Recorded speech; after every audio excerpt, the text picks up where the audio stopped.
not staying up. Call the meeting to order. Salute to the flag, please.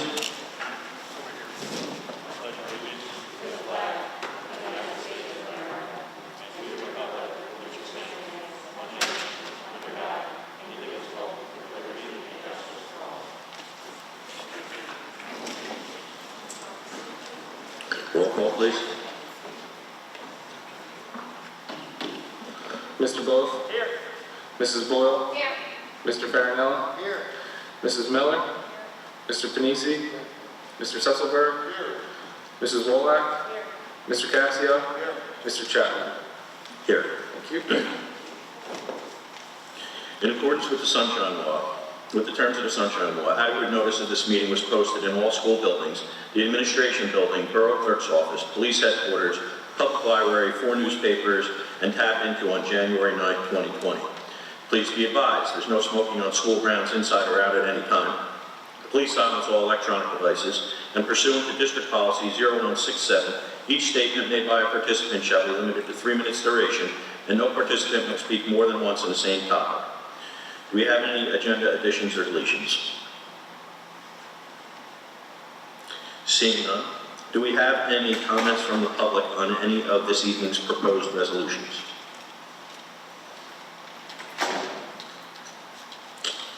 All right, moving on. Approval of prior board minutes. Any discussion? Mrs. Boyle?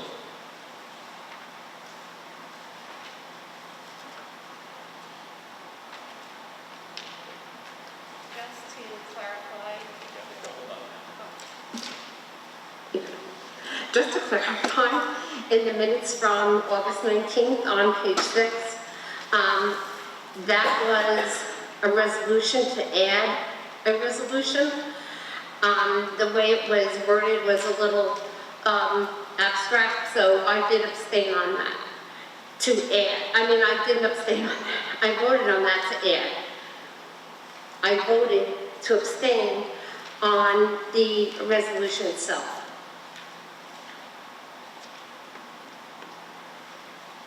Mrs. Boyle, on page 2, it has the motion to add the resolution, and then I do have you abstaining on page 7 from resolution number 22. Yes, that's what I just said. I voted on to add the resolution.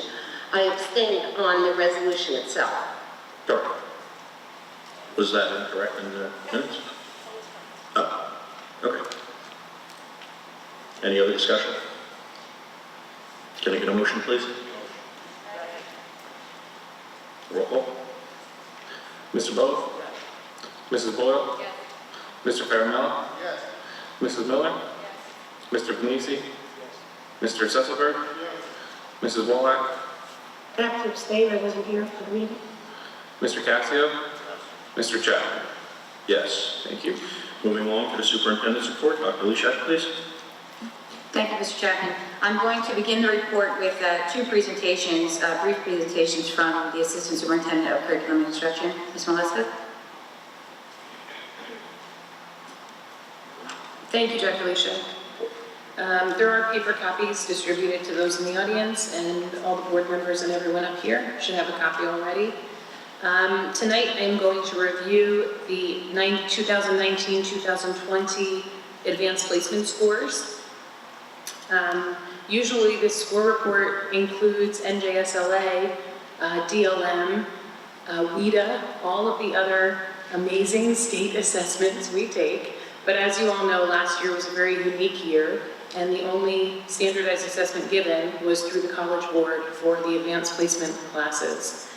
As you can see on the first page, and this will be provided on the website for those watching at home, and I know Mr. Estrada is displaying it via the Zoom link now as well.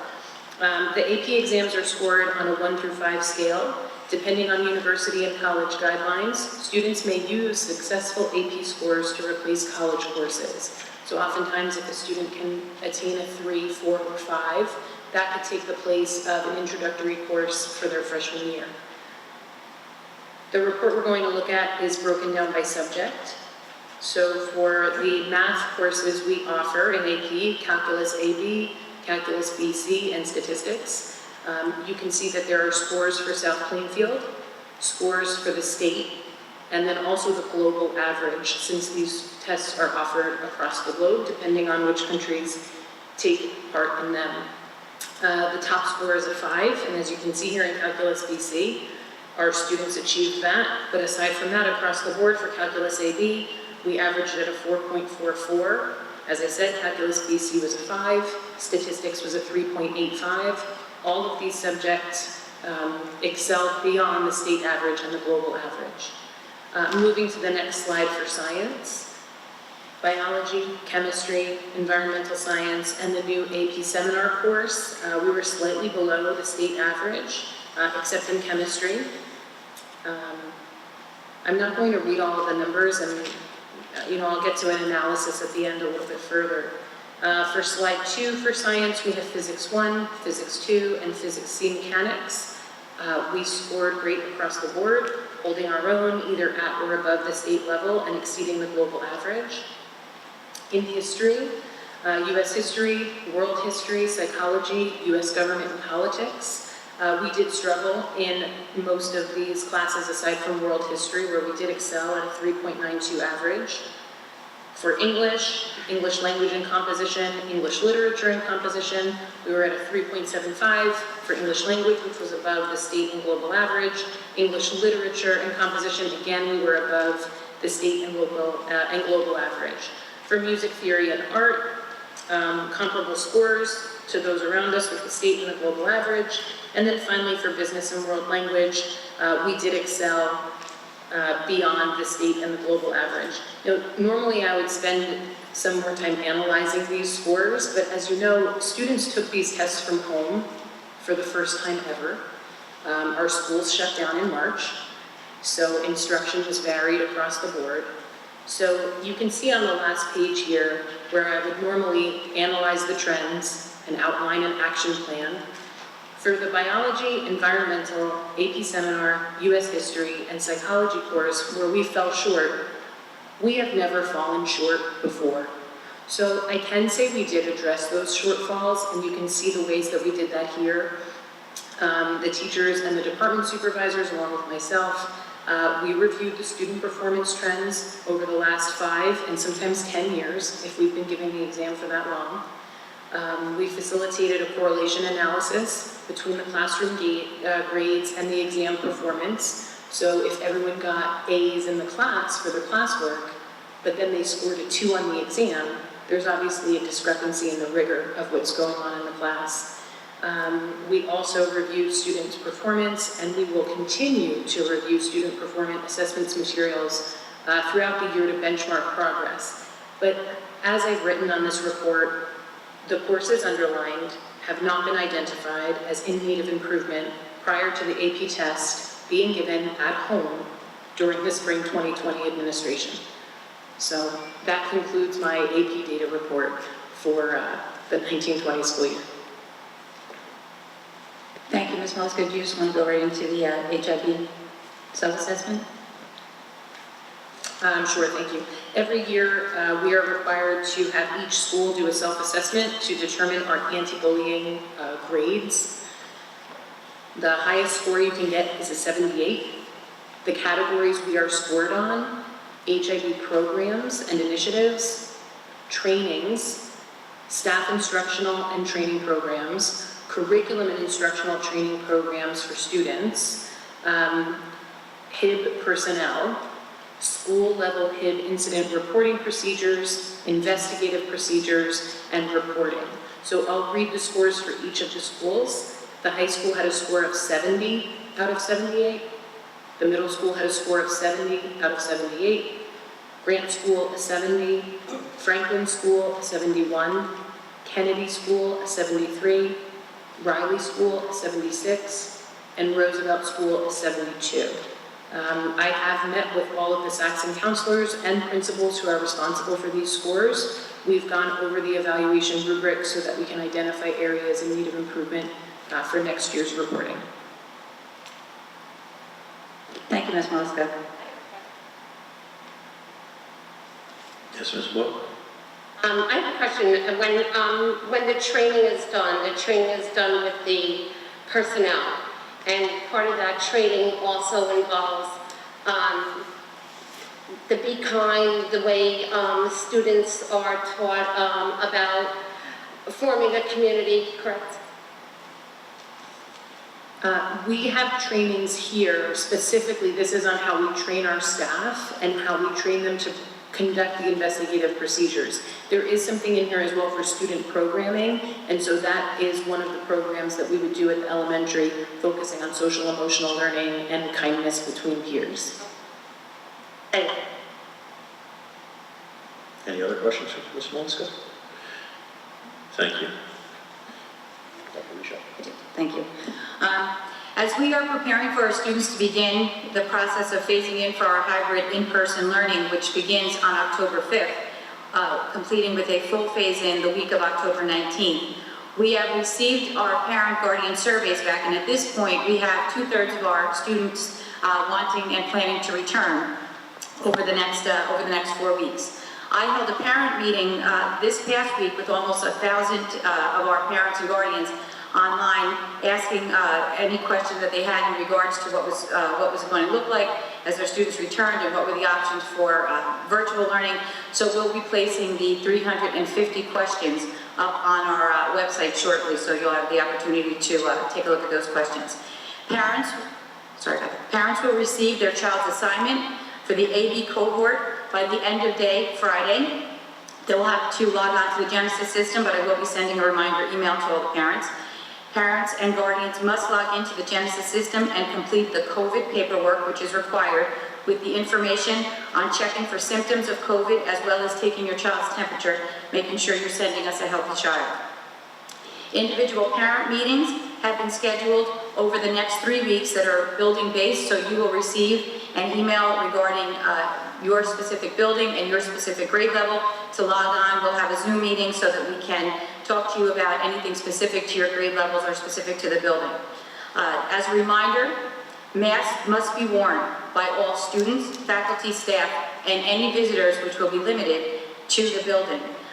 Please keep in mind we have purchased masks for all of our faculty and our students. If you choose not to wear this mask, you must wear a plain, solid mask that only has something with a South Plainfield School District logo on it. Just a reminder for there. Our students will be provided breaks and have the opportunity to go outside. We've ordered tents. Tents will be erected outside of the buildings so that they can go out, have their snacks outside, and have a breath of fresh air. Our social and emotional learning guidance program continues throughout the district. We have scheduled activities on grade level so that students can come back and interact with their peers in a social distance activity. Please, if you can, try and take advantage of this program. It's wonderful. Our meals program is available for any family who would like to take advantage of it. All you need to do is let the district know that you are interested in taking part in the foods program by emailing food service at SPBOE, and the food is distributed twice a week. Actually past the entrance by the administration building on the way here, and we were distributing our breakfast and lunch there.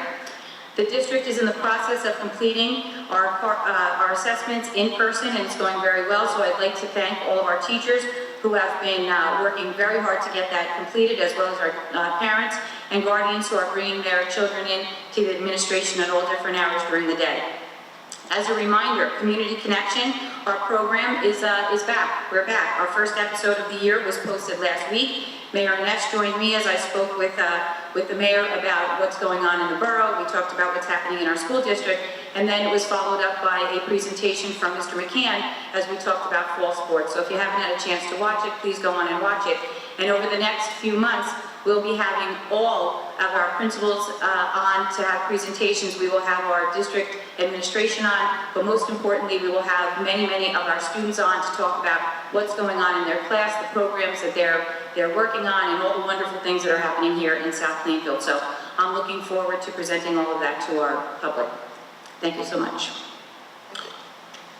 Mrs. Boyle? Yes, Dr. Leshak, we discussed this back in August. We have received an email from a student with regards to the press box. Now we have one from a resident, and we got a copy of the policy. So will we be discussing this further? That's actually something that's discussed between you as board members. So that's really up to how you want to proceed as a board. But I mean, are we doing that publicly?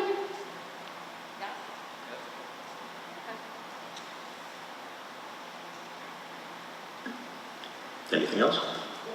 Yeah. Moving along to curriculum and student activities. Any discussion? Can I get a motion, please? Roll call. Mr. Rose? Mrs. Boyle? Mr. Farinella? Mrs. Miller? Mr. Panisi? Mr. Sesselberg? Mrs. Wolak? Mr. Cassio? Mr. Chapman? Yes. Moving on to personnel. Any discussion? Can I get a motion? Roll call, please. Mr. Both? Mrs. Boyle?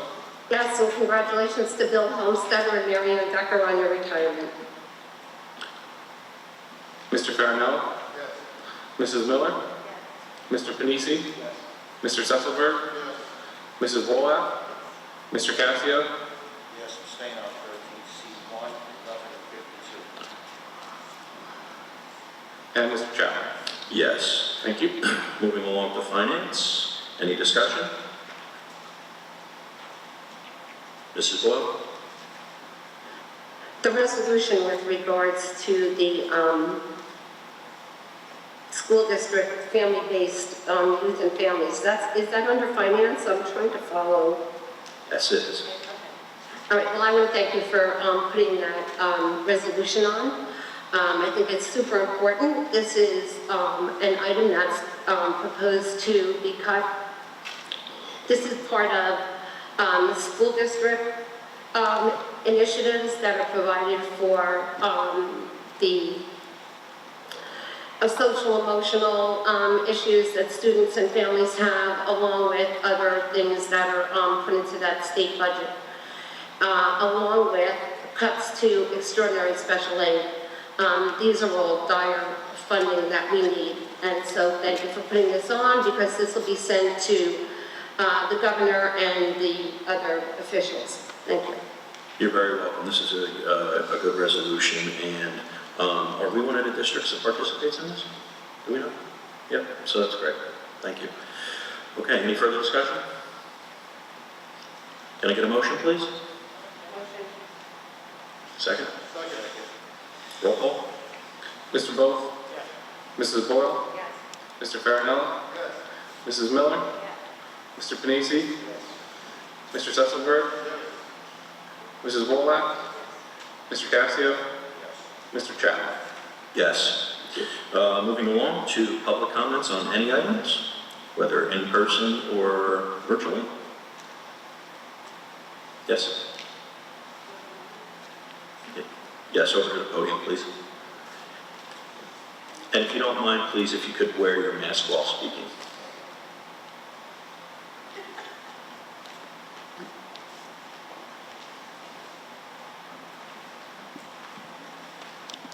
I think for some reason we have to hold the button down tonight.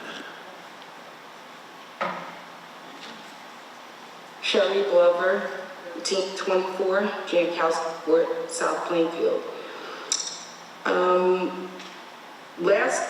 The meeting in August the 19th, Mr. Chapman, I asked you about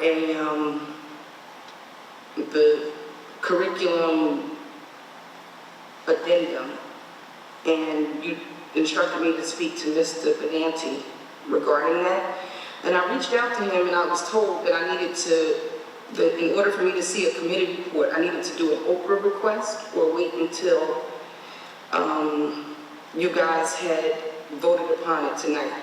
So, can you just re-familiarize me with that process? I mean, you asked him to give it to me, and I couldn't get it. Well, Mrs. Glover, I apologize if I misspoke on the procedure to get that. And Mr. Roselli, maybe you could comment to that, please. Hi, Mrs. Glover. So, with the committee reports, until they're voted on or approved by the board, or an official document, or what's called ACD, advisory material, so it's not public until the board makes it public. So now, I suppose, would be the time to ask for that, because we've discussed those reports from the month prior. Right, I guess tonight we voted on it, but I guess my question is too, is that certain committee reports like B&G, Buildings and Grounds, Curriculum, Public Relations, Shared Service, CPAC, there's nothing from what I could see when I went back earlier today where those committee reports are anywhere on our website for anybody to see. So, you know, he told me he could give me July, but I had to open that also, and you guys had voted on that at that time. So I'm just confused. If someone wants to know in the public what is happening, it sort of feels like, now I'm part of the public and not part of the board, that maybe it's not for us to know. It feels like that, even if it's not meant to be that way. Mrs. Glover, you know I have to take exception to that comment. You've served on this board, and you know that that is not the MO or the way that this board has ever operated. So I take exception to that. We'll address the issue about, you know, getting them prepared for a website or whatever it is that we have to do, and take it from there. Okay, but even just based on Mr. Roselli's comment, in this email, he told me if I wanted July's minutes, I still needed to open those as well, which you had voted on. Mr. Roselli told you that? No, Mrs. Glover, I didn't speak to you about that. I'm sorry, I shouldn't say he. Mr. Benanti in the email said to me that, I'll read exactly what he said. He said, once we approve the minutes at the next meeting, they will be available. If you'd like a copy of July's committee minutes, please submit an Oprah, and I will get them over to you. But at that point, you guys had already approved them. Why would I need to Oprah that? Is it based on what Mr. Roselli just said? I'm sorry, Mrs. Glover, I'm trying to think the date when that was. I don't believe they were approved yet, but once they were, we can make them available to you for sure. Via Oprah or not? I guess that's my question. Is the committee reports available to the public via Oprah or not? Right.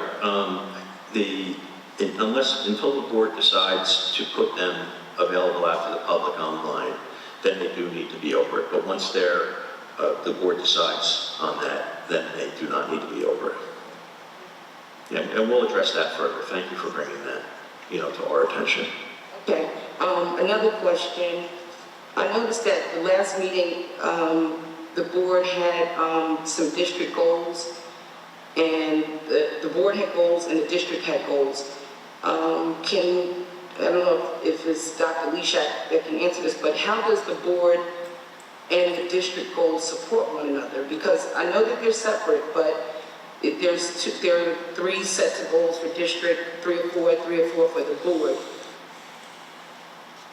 So the district goals are decided upon here up at the dais when the board members focus on what they want to see happen that they can make sure happens and they're a part of. The district goals are goals that we set as a district, and the administration, the teachers, those that are in the running of the school.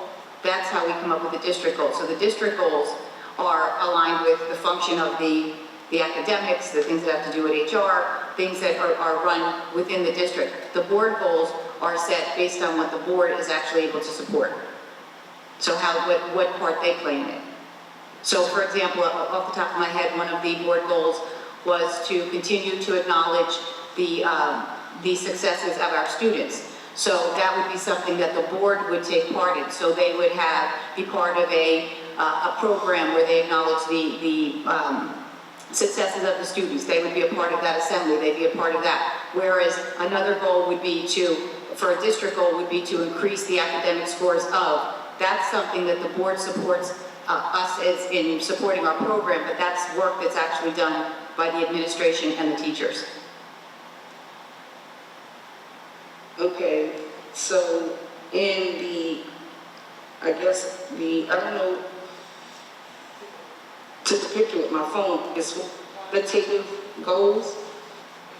By 2021 June, the superintendent will engage in partnerships to enhance. Mrs. Glover, are you referring to the superintendent's merit goals, or are you referring to the district goals or board goals? I got a question about if you, since she was talking, I was going to go with her goal, her quantitative goal, and then I had a question about the board goal too. It says the superintendent will engage in partnerships to enhance recruitment practices for the district. The partnerships will include methods to increase the number of qualified candidates to the application pool, including increasing the district's outreach to include more diverse institutions, colleges, and universities. I just wanted to know if Dr. Leisha could elaborate on that. What is that going to involve? What does that look like? So what we're going to do, or what I'm going to do, is reach out to, and working with our department supervisors, Ms. Maleska, we'll be reaching out to colleges. In the past, we would engage in posting for a position, or maybe going to our standard universities that we would normally, reach out to. We know, I'll just use Montclair State. So they have a strong teaching program. We would reach out to Montclair State and only use, maybe the websites and, go on the paper and do it. We are going to actively attend many different fairs in order to recruit throughout the state of New Jersey and in the proximity, so that we can entice our qualified candidates to come and want to work in South Plainfield, and try to have more candidates that reflect the community that we serve. So we're going to go out to these colleges and universities and have partnerships, reach out to different departments. So if it's science we're looking for, math looking for, and create partnerships there so that we can entice qualified candidates to come and work in our district. That's great, thank you. Regarding the board goals, though, it says that the board goals is the Board of Education will foster an inclusive and welcoming climate for students and staff to ensure equitable access of curriculum, goals, and professional development. Maybe Mr. Chapman, can you elaborate on what that goal is supposed to? Well, it's exactly what the goal says, Mrs. Glover. It's our objective here during the next year to expand on all of those items and to improve and continue to grow what we're doing very well in the district already, and continue to go down that path and get even better and better as we go down the road. Thank you.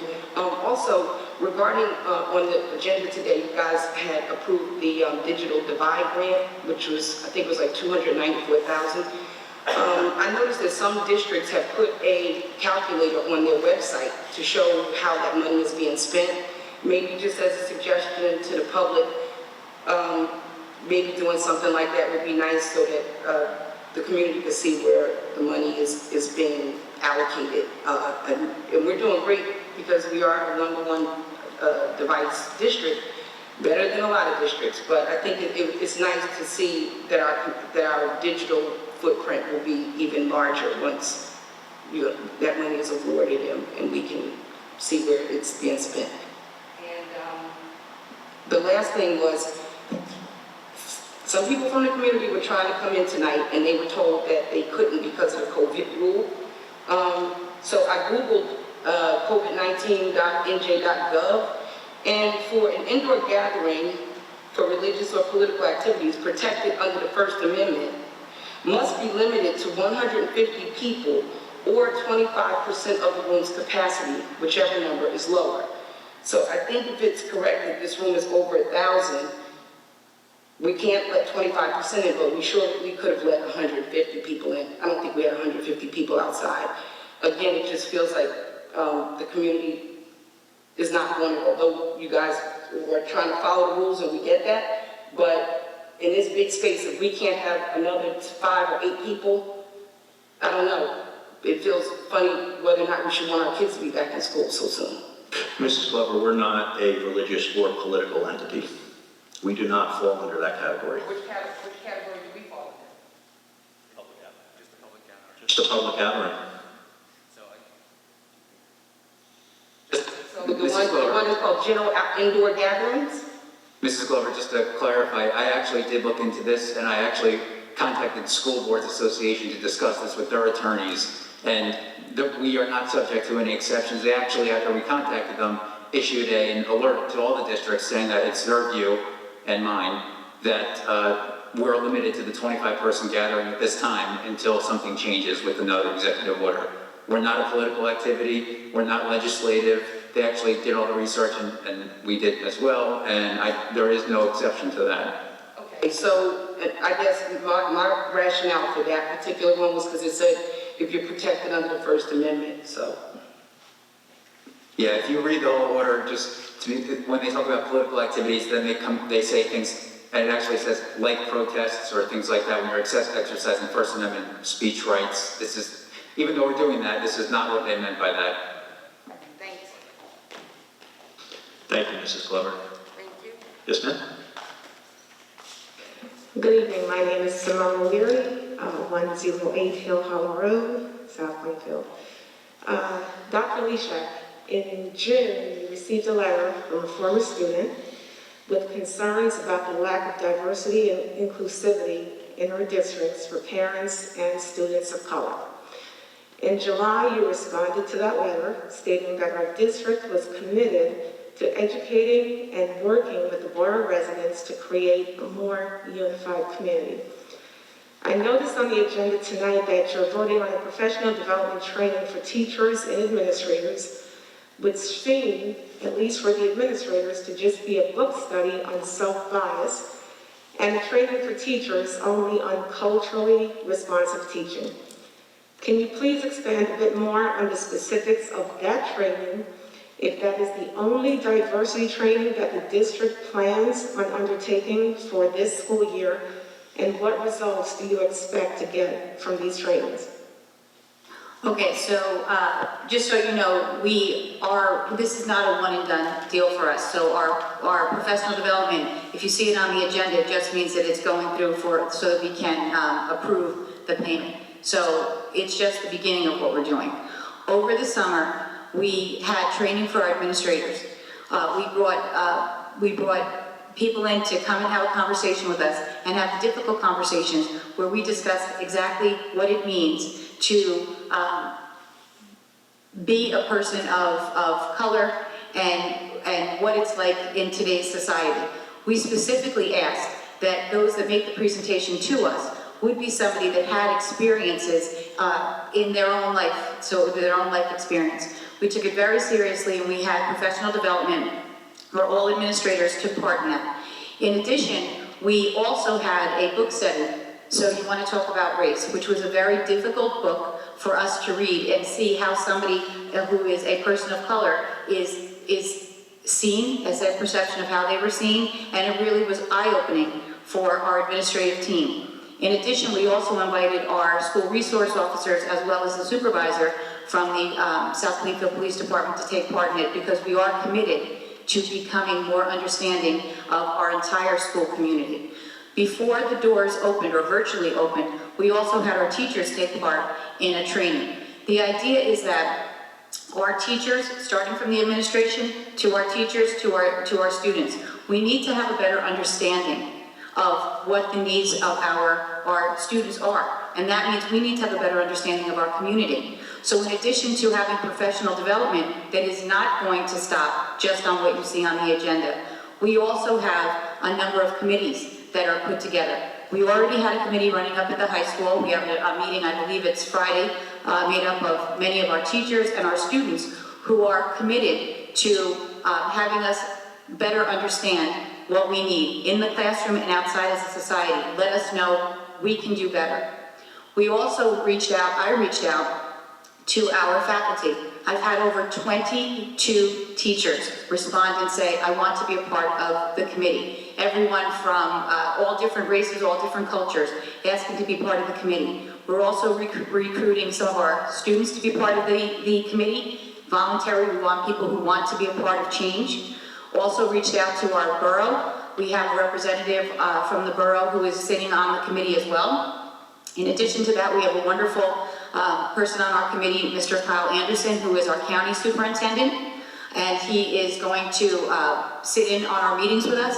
He's going to give us his perspective, as not only an educator, but his perspective as a person of color and what that's been for him. We're bringing in speakers so that we can have more understanding of what the change needs to be.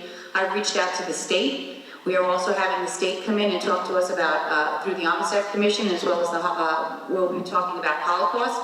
We just tonight approved the curriculum for our changes for the state, and we're acknowledging we are no longer going to celebrate just the similarities between all of us. We need to celebrate the differences, and in order for us to celebrate the differences, we need to understand the differences. So I'm looking forward to difficult conversations that lead to growth.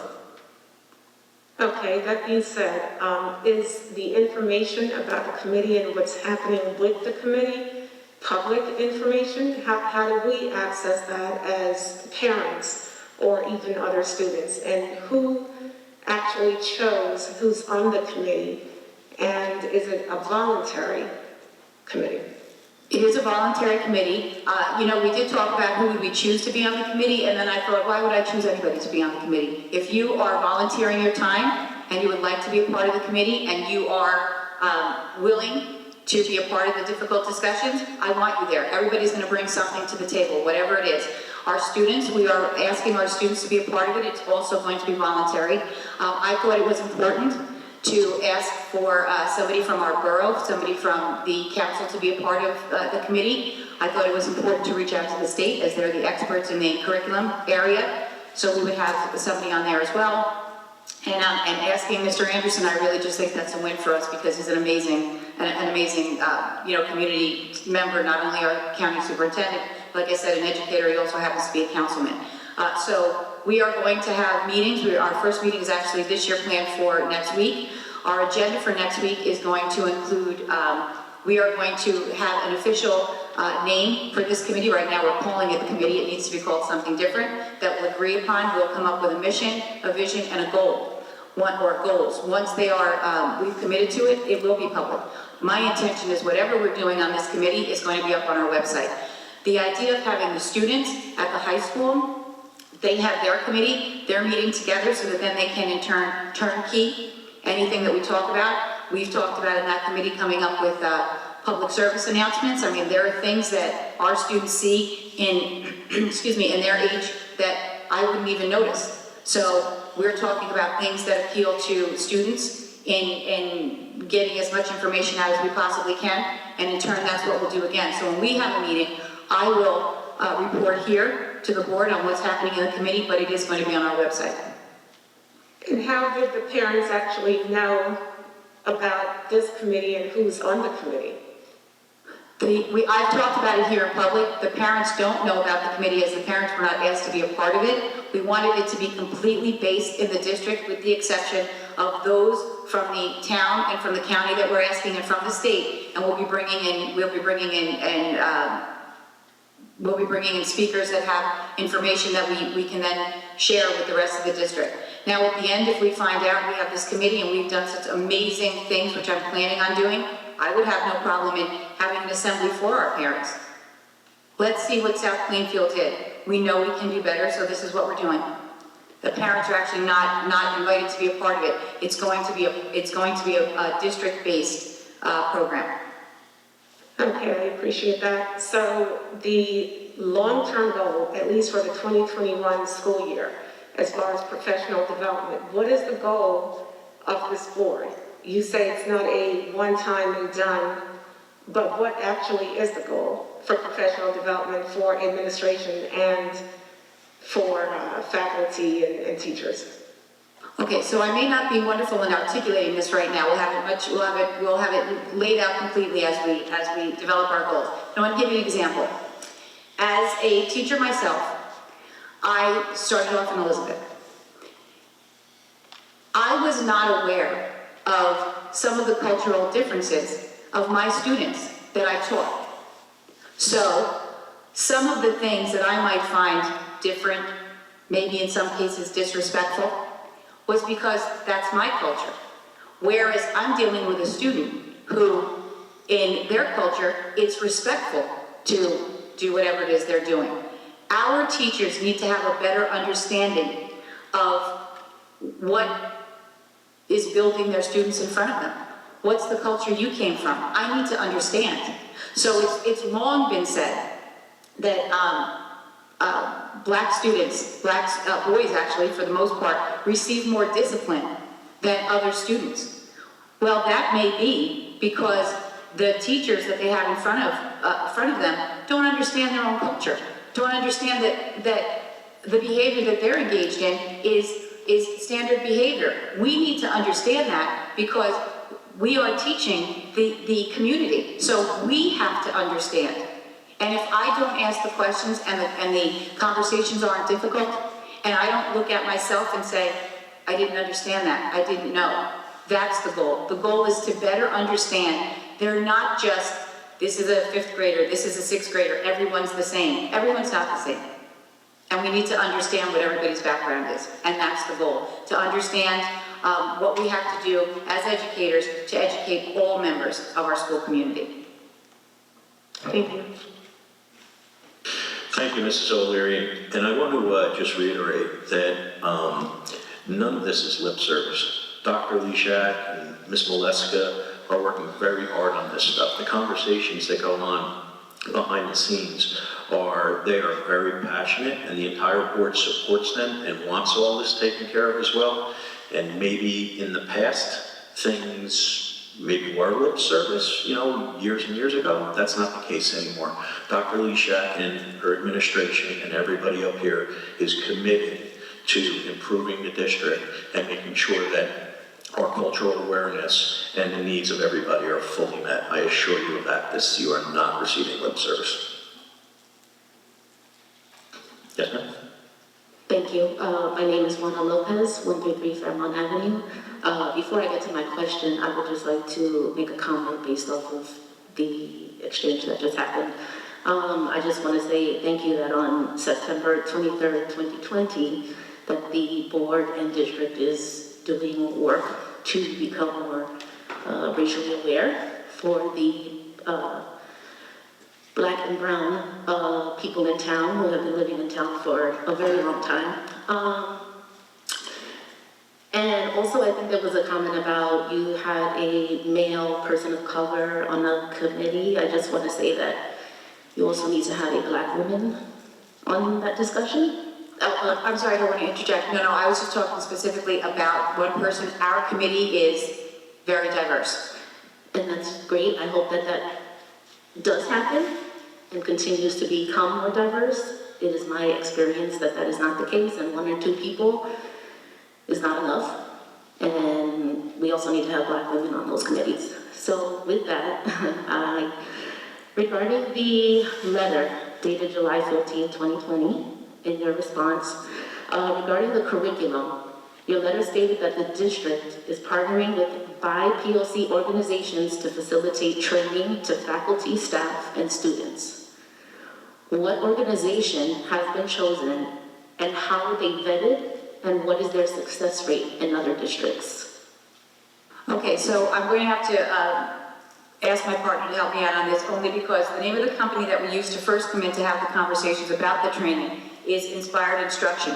We have partnered and worked on putting together a list of resources when I talk about the curriculum.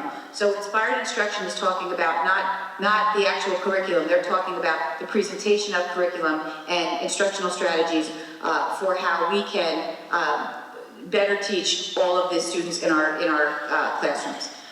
The curriculum resources that we're talking about, we have for a very long time, and we follow what the state standards are, we have for a very long time used standard history, the same literature that we've used over and over again.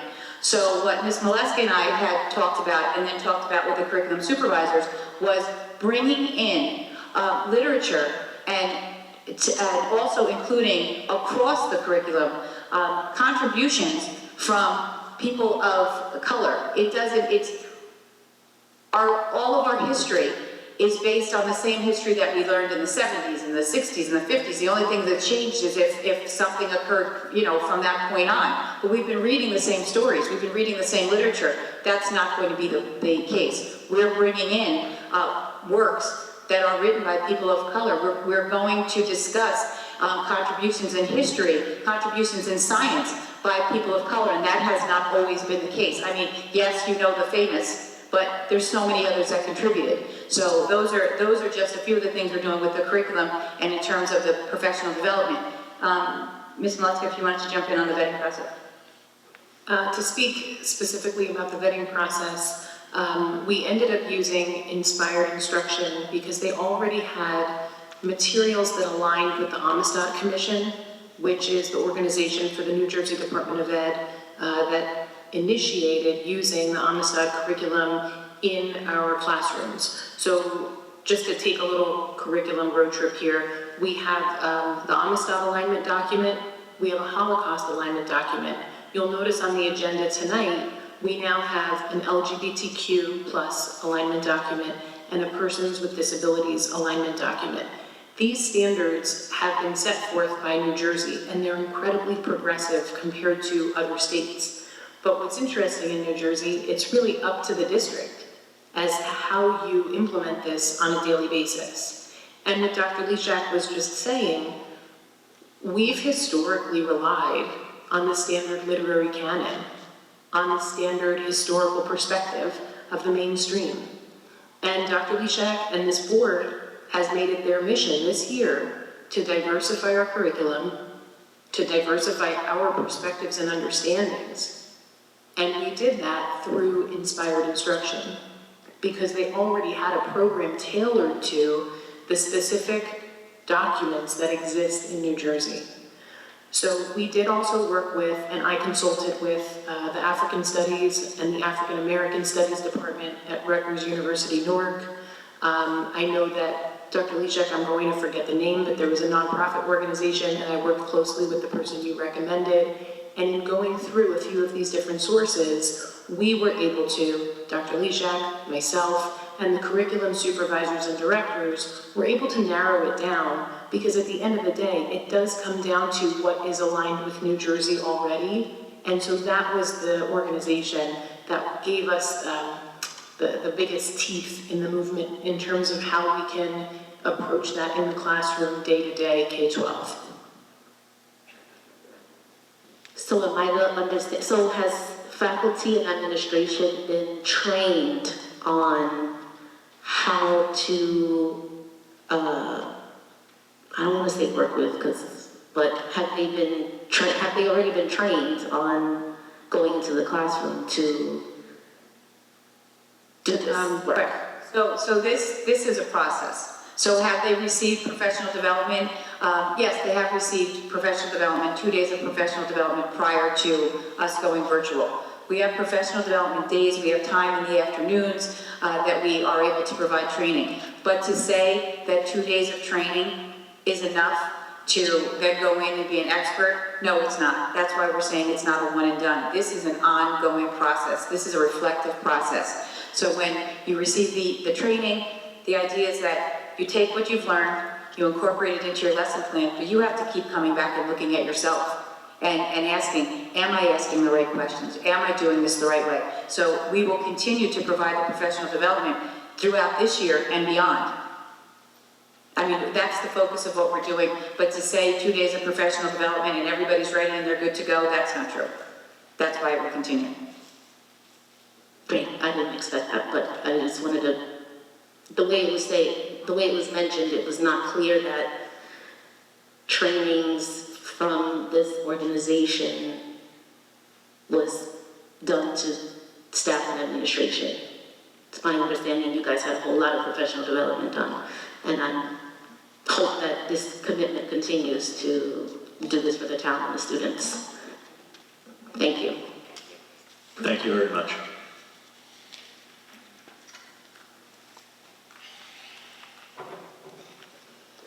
Good evening. My name is Leslie Ufondu. I live at 928 Bryn Court, South Plainfield, New Jersey. And I just have a question to Dr. Leshak as a parent in regards to the school reopening. From your parent meeting last night, if I'm correct, you had mentioned that the schools are going to be returning in a phase, which is fine. You also had mentioned that that the ventilation and everything for the schools has been taken care of. My concern is that my daughter will be going into the high school, and the high school building is an old building, and I'm not sure, based on what I know, the ventilation has not been updated, and there's no windows within the building. As well as, from when my son went here, the rooms within the school have ceilings that are not fully high. So my concern as a parent for my daughter coming, how will you take care of the ventilation? And I know that they've been saying over and over again, just open the windows. But there's no windows here for this faculty staff to open. Right. Taking them outside into the tent is one thing, but the majority of their time will be spent within the building. How do we reassure the parents, faculty, staff that their safety within the building is being secure with proper ventilation? No, I understand that's a concern. So just so you know, yes, this is the building that has not been updated. The other buildings have been updated. And you are right, the way that they built this building, we have only so many classrooms that have windows around the outside, and then a lot of the classrooms are in the middle of the building and they have no way to have outside air.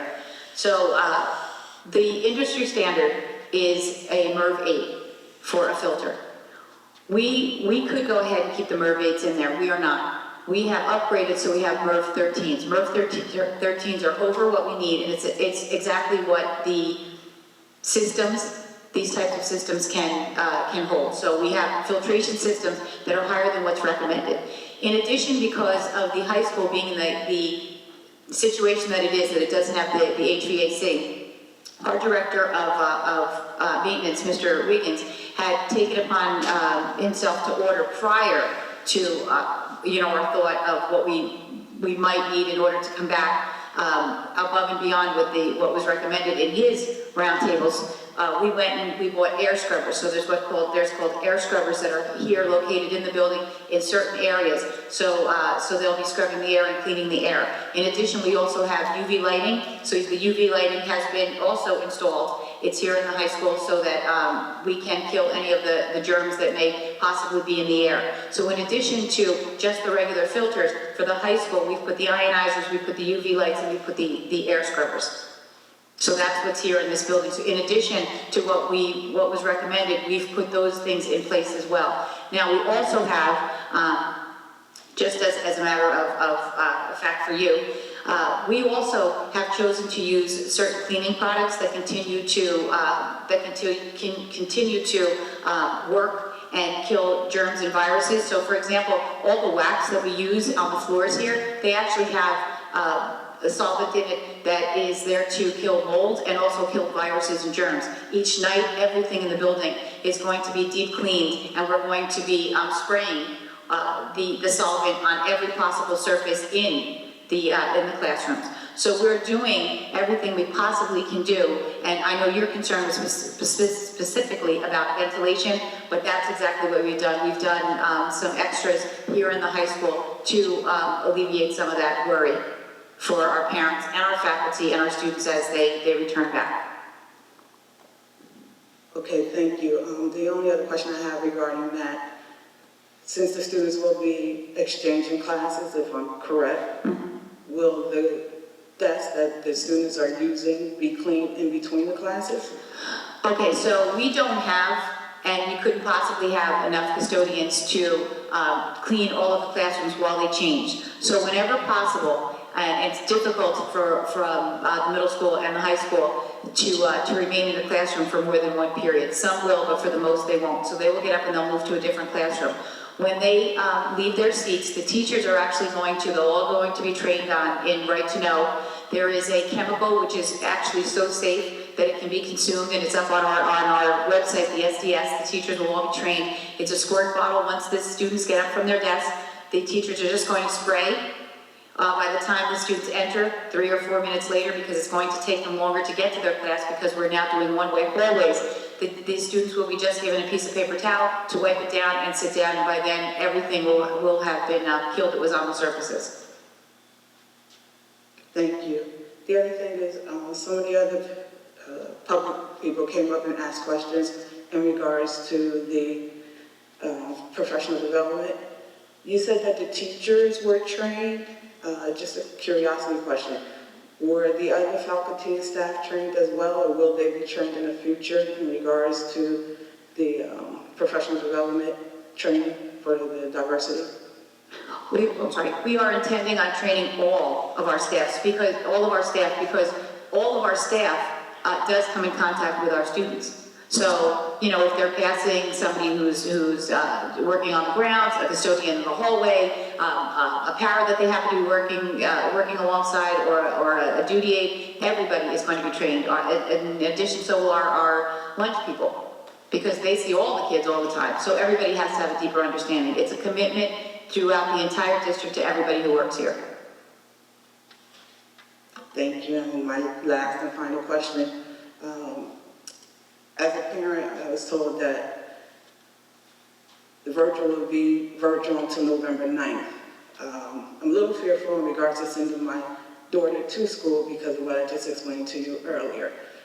May I ask why of the sudden change, and how are rates in regards to COVID with Middlesex County stats going up in regards to COVID cases? How do we come to South Plainfield starting now instead of waiting until November 9th, well, technically November 10th, when the second marking period begins? Okay, so the numbers, I can't speak to the numbers in Middlesex County right now. I don't have them in front of me. I just have the numbers committed for South Plainfield. So since August 16th, we've only had 33 cases of COVID here in, positive cases here in South Plainfield, which means it's our residents. So our residents, there have been 33 cases. When we took a look at why we were not able to open in September, there were a couple of items that we needed to address as a district. We didn't have all of the supplies that we needed. Some were on back order. We couldn't possibly bring anybody back in if we didn't have exactly what we needed to keep them safe. That's not the case any longer. We took a look at some of the issues that we have with scheduling. We were able to adjust that. In addition, we have students who are struggling online. That's why we have a shortened day. Even when we return back, we're still going to have that shortened day because being online is very hard for a lot of our students. And we know that the best way to teach a child, even though it's going to be very different when they're sitting in class with a mask on, it's still the best way to teach a child is when they have the opportunity to learn from their teacher in front of them. Now, parents may choose to keep their children home virtually, and that's their choice. But after the survey, we have 2/3 of our population who want to come back. That was not the case when we sent the survey out in August. When we sent the survey out in August, it was actually flipped. It was 1/3 wanted to send the students back, their children back. Now 2/3 do. In addition to that, our guidance department, our guidance director, all of the phone calls that we're getting, these students need to be back, social, emotionally. They need to see their peers. They need to interact, even if it's social distancing. And the option to stay home, to be virtual, that's still an option for any parent who wants to and wants to take advantage of that. I would never put that on them. That's a choice that they make for their child. But we feel that, or I feel, that the best thing to do is have the children back in the building. We're phasing in because I can't promise that a case is not going to happen. I can't promise that. If it does, we have a protocol that we'll follow. But as we're phasing the students in, it's easier for us to address an issue as it's phasing in phase 1 with a smaller group than phase 2. We are keeping our eye on anything that needs to happen in our district. We're able to, we'll rely on our teachers to tell us something needs to change. We will keep our eyes on the numbers. The health department is very involved in what we do. We take the direction from our district doctors. So I thought it was important that we do that. I also want to let you know, I know everybody keeps their eye on South Plainfield when you're in South Plainfield, but the districts around us are also bringing their students back. It's time. It's time to bring our students back and have them have some sense of normalcy inside the classroom. So it's not going to look the way it's always looked. Eventually, you know, we'll get back to where we need to be, but right now our students need to have that interaction with their teachers live. Thank you, and I wish the best for not only the faculty, but the students as well as they try to re-enter into this phase of coming back to school. Thank you. Thank you very much.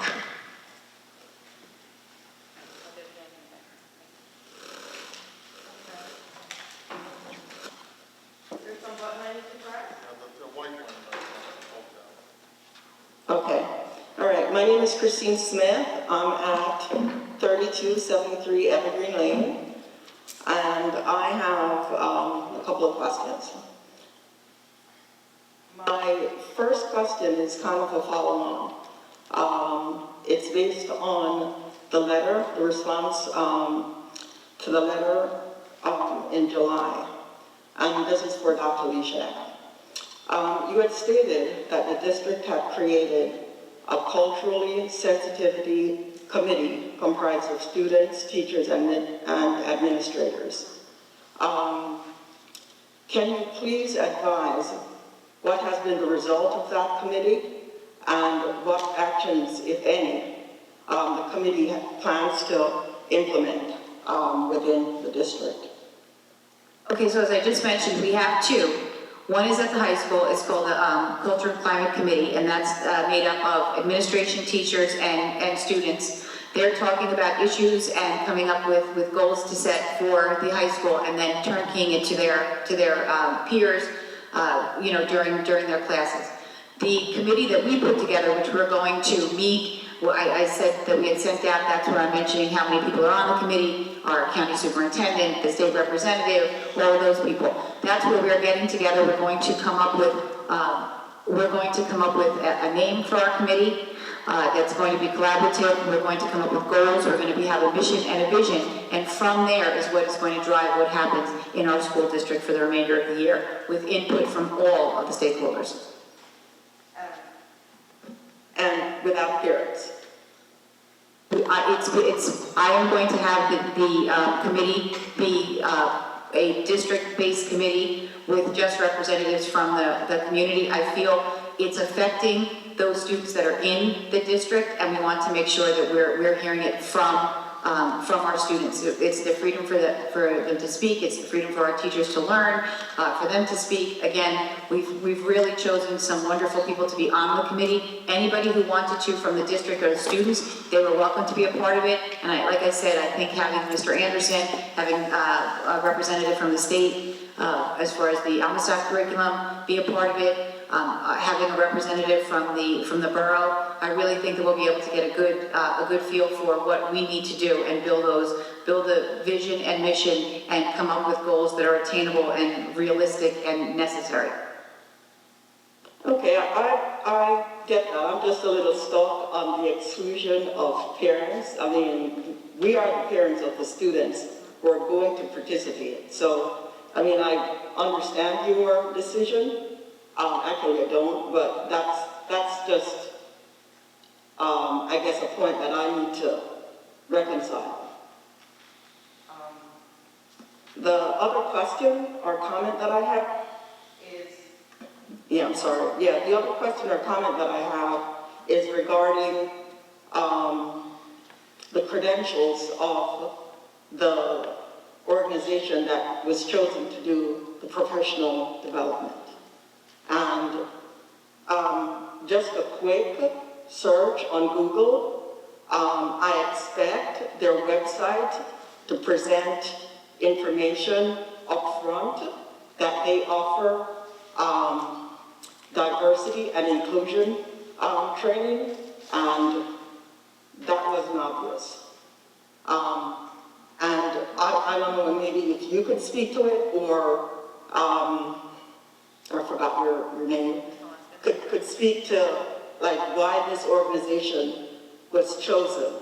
And I mean, how do they measure up to other companies that offer the training? Ms. Molluska, if you wouldn't mind, because I know you had mentioned it before, but if you could go through that again. Sure. We reached out to this organization because I can actually...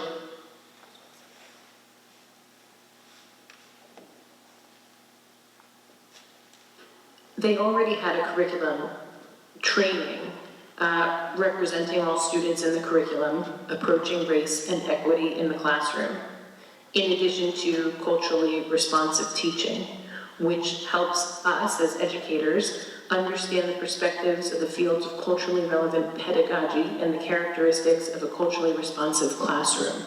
So those were the two paths that we chose as a district to go down. How do we recognize our own self-bias? How do we include students in the classroom in pedagogy in ways that we did not?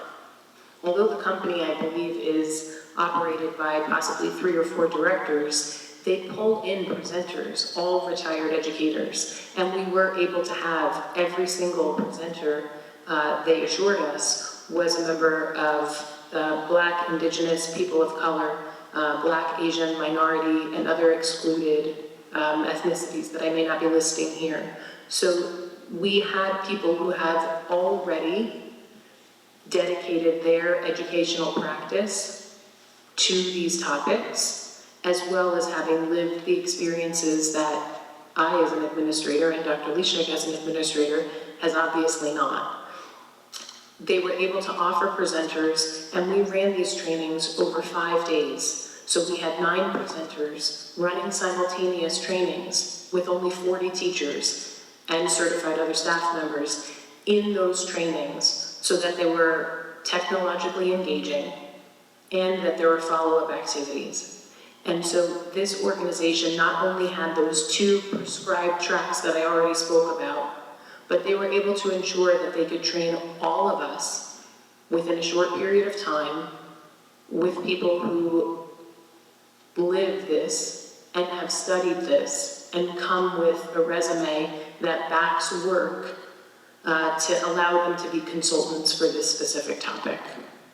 Okay, you hit the nail on the head with that. I mean, this organization that was selected, the leaders of that organization were not Black or people of color or indigenous people.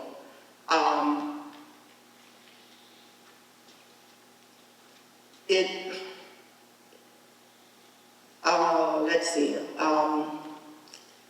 It seems like there could have been other choices, right? Of organizations that could really have credentials to train and present and engage in long-term development to achieve a more diverse and inclusive school district. Presenters, consultants are not long-term. Okay. I do understand the concern, and I do understand that an organization who employs diverse presenters coming in doesn't look like a long-term partnership in the way that you would like to see at this time. But for the first step, this is the step that we chose. We were very grateful that we had presenters who looked like our community, and that we were able to step outside of the administrative makeup of this district to welcome others in, to give us a better standing of what we need to do. And this is just the first step. And sometimes the first step isn't perfect. But I do know Dr. Leshek is extremely dedicated, and I'm grateful that this board is extremely dedicated. And we will continue to work to do better. And that's really all we can say. And I do think the teachers, the faculty, the certified staff members, and the administration, we learned some great things from the first round. And we will continue to work to partner with other Black, Indigenous, people of color, organizations that are led by, possibly not employing, to assist us in our further growth. All right, thank you. Thank you very much. I believe we have some virtual callers, right? Mr. Estrada, you sent me a message? Yes, that's correct. We have Ms. Selena Willis. I'm going to try to patch her right now. I can't hear you, Mr. Estrada. Yes, we did have that. It's just low. Is it okay if I hold it directly up to me? It's cutting out. It's breaking up. A different mic by chance? Testing, 1, 2, 3, 4. Check, check. That's good. All right, well, if it doesn't break up, I'm going to bring Ms. Selena Rodas on. Ms. Selena Rodas, you can now speak.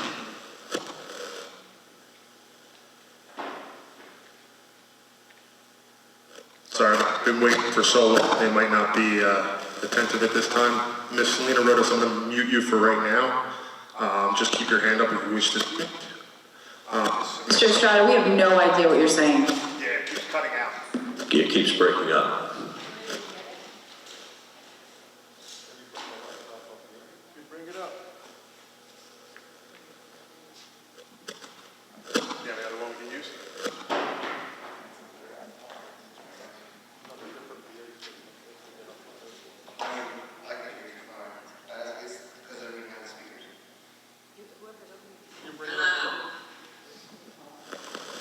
Yeah, Ms. You listen to the question and repeat it? Sure. Can you just let me know what your question is, Ms. Selena?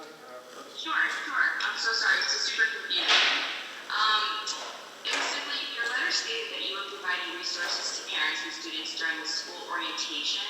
Can you expand on what resources those were and how they were distributed? Sir, can you say that one more time for me? No problem. Your letter had stated you were providing resources to parents and students during the school orientation. Can you expand on what resources those were and how they're going to be distributed? Yeah, just saying your recent letter went out and it stated that parent resources would be provided during the orientation. She wanted to know more about those resources and what would be provided. So we have a list of resources that are up on our website. If they're hidden on the website, we'll make sure that we put them in a more visible spot. So it's the resources, and then there are a toolkit of resources that were listed also from the Department of Education. They're also up there. I will make sure that we send a link out reminder to the parents where they can just click on and find the resources. Anything that you need particular to your child or your grade level, you just need to reach out to the principal and we'll get you what you need in terms of technology or hotspots if that's what you're asking about. But we do have that information on our website, and it's a list of resources for any type of learning platform and other information that we might have, but it is on our website. But I will make sure that we send out a link so that it's easier for you to find, and Mr. Estrada will move that to a more visible spot on our website. Did you have any? Thank you very much. Very good. Ms. Selena Rodas, thank you. I have Ms. Samantha Hunter. We're going to bring you to the front now. You can speak. If you can relay your question to me. Yeah, you do have to unmute yourself, Samantha.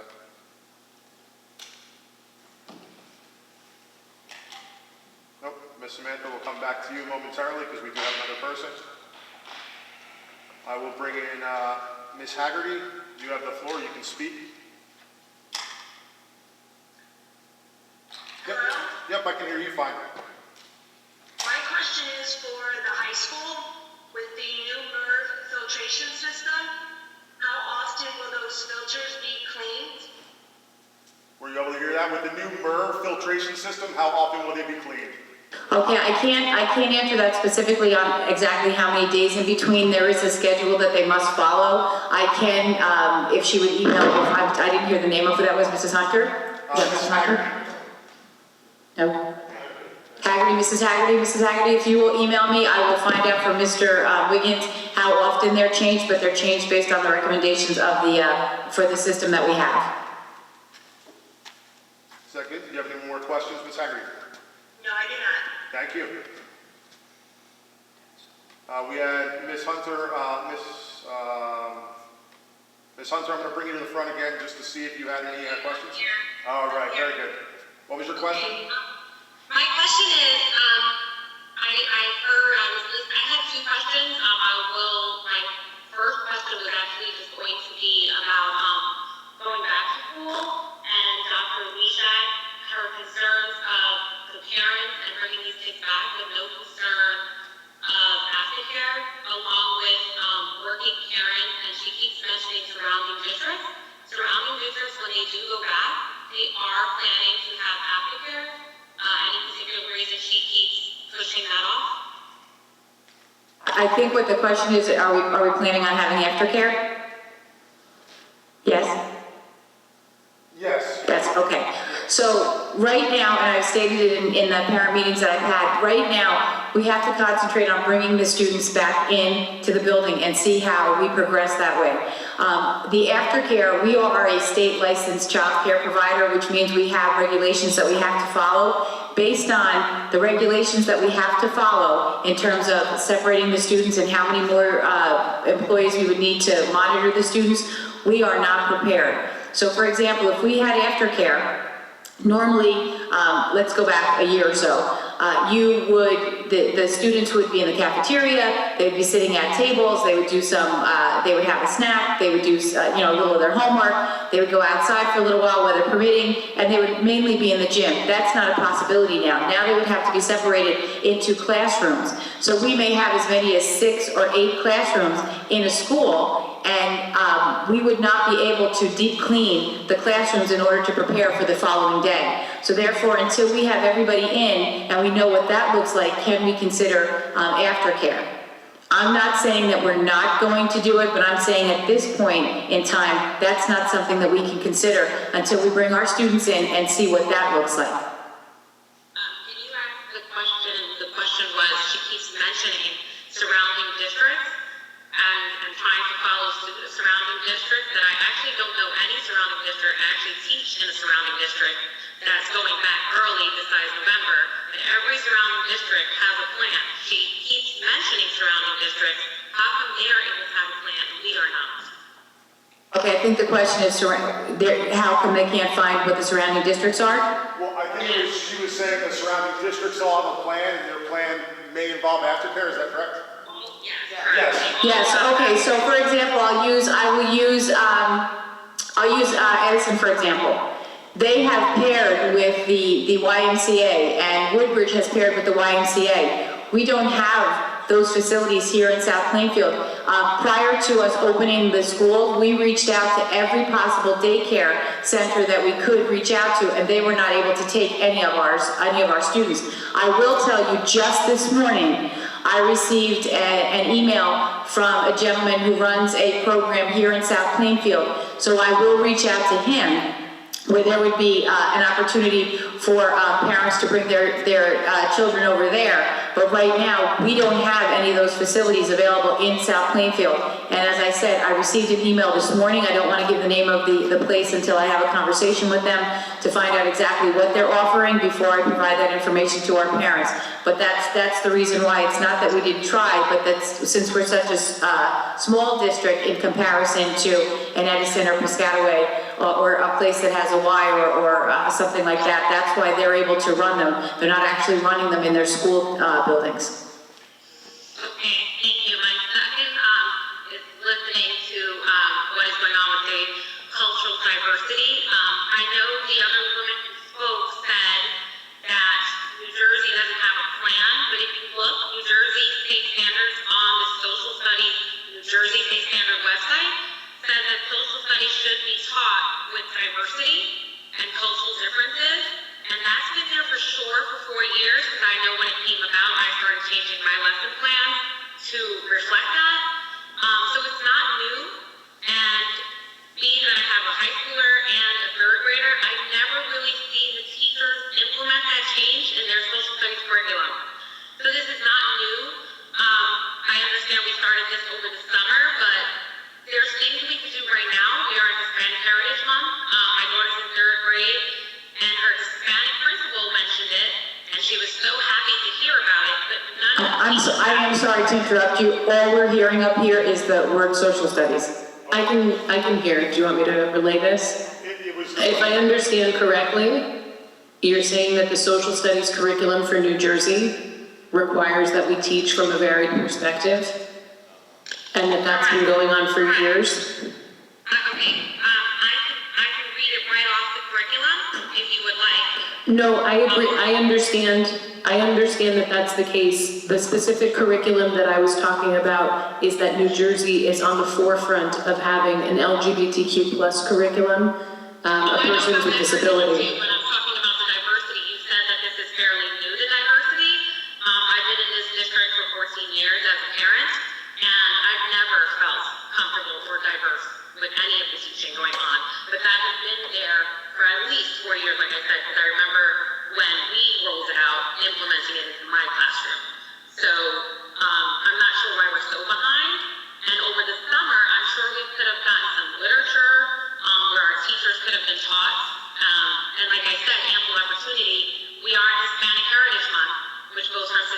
15th to October 15th, and there's been no mention besides my daughter's Hispanic principal, who my daughter raised when she heard about it. That's the only mention of it in her morning message. We will be addressing Hispanic Heritage Month, but the goal long-term, and I do understand what you're saying, that South Plainfield, according to your experience, has not been on the cutting edge or in line with the expectations of the social studies curriculum. As we've spoken about here, our goal is to move better, move forward in a better way. Our goal is to stay abreast of what's going on with New Jersey. I understand what you're saying about the social studies curriculum. However, in addition to what's expected for that, we're very lucky to be in New Jersey where there are 4 additional alignment documents that truly force teachers who may not otherwise be educated about to teach through the lens of other lived experiences. And so that's the topic of tonight, that South Plainfield has dedicated ourselves to moving in a better direction in the classroom, to be more inclusive and to be more aware and to be more representative of the population we teach. So thank you for that. I'm happy that your daughter experienced a positive message regarding Hispanic Heritage Month. There are things planned in the other schools that have not yet commenced. That's all I can really respond to that. I just couldn't hear what the question actually was. I just don't understand how, if you said you started this in the summer, you started a plan, how could you not have started a plan for us to even enter with welcome back books that are more diverse? There's a ton of diverse literature out there that could have been even read for the first week of school with teachers as read alouds that represent little girls and little boys of different color. And I'm talking about Indian culture and Hispanic culture and African American culture. If this started in the summer, we should have just had a better plan. That shouldn't be a response a week into October. That you're still, yeah, it's a plan, it's going to take time, I get that. But we should have had a starting point. We definitely should have had a starting point. And I just don't understand how we can just keep saying that's the plan and we're moving, and that's great. And then my other question is going to be, we're not a town, our teaching staff is not diverse. We can all agree with that. How can you create a committee with teachers and students and not ask for parents to be part of it because the adults on that committee are not going to represent diversity? I mean, we don't have a diverse enough community of educators to even create a group like that. Well, we actually do have a number of people of color who are on our faculty, and fortunate for us, they have volunteered to be a part of the committee. You are correct. We don't have a large enough diverse faculty, but those faculty members who have volunteered and the administrators have volunteered, they are people of color, and we are going to rely on their lived experiences. We are going to invite, that's what we invited anybody who wanted to be a part of it, to be a part of it. In addition to that, any student who wants to be a part of it, we are going to also invite them to be a part of it. And we are bringing in outside people who are going to provide information to us so that we can do what we're going to do. This is not, it's everything's written in stone and the way it's going to be. Right now, we are going to have our committee built the way that it's going to be district-based, and it's going to come from those of us that are in the district. As we move forward and we begin to grow and things need to change, it doesn't mean we won't be opening it up to other people. But right now, we're starting where we're starting. Okay, that's all. Thank you. Any other Mr. Estrada online? Yes, we have Ms. Christine Keefe. Ms. Christine Keefe, you have the floor. Hi, Christine Keefe, 3177 Park Avenue. I am very happy to hear the conversations about diversity, and I'm hoping that there is some growth and movement in that direction. So that is very positive to see. I have a specific question about the reopening and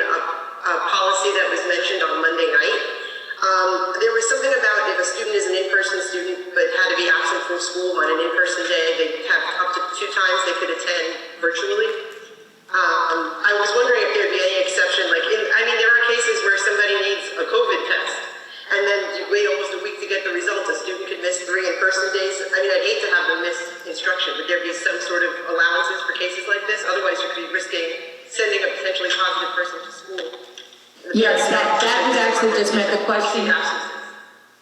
The question during the parent meeting was about, what if they get up and they're just not feeling well, they have a cold? And the answer was, yes, you can have 2 days per marking period if you're an in-person student and you are going to learn from home virtually. Anything that has to do with a case of COVID is very different. If you have symptoms of COVID or you have a positive test, you would not be in school. Then you would be learning from home. That's a different issue completely.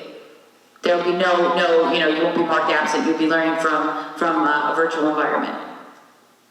Okay, that's what I wanted to make sure that kids, things could happen like this, and I would hate to see them miss instructional time, and I wasn't sure if that covered everything or it was just like a cold or something like that, but because I was concerned about safety, so thank you for addressing that. Thank you. Thank you. Mrs. Jaffe.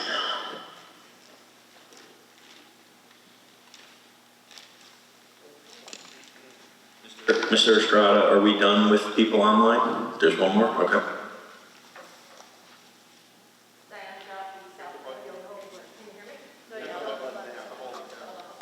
Oh, now you can hear me. I have to keep it held down.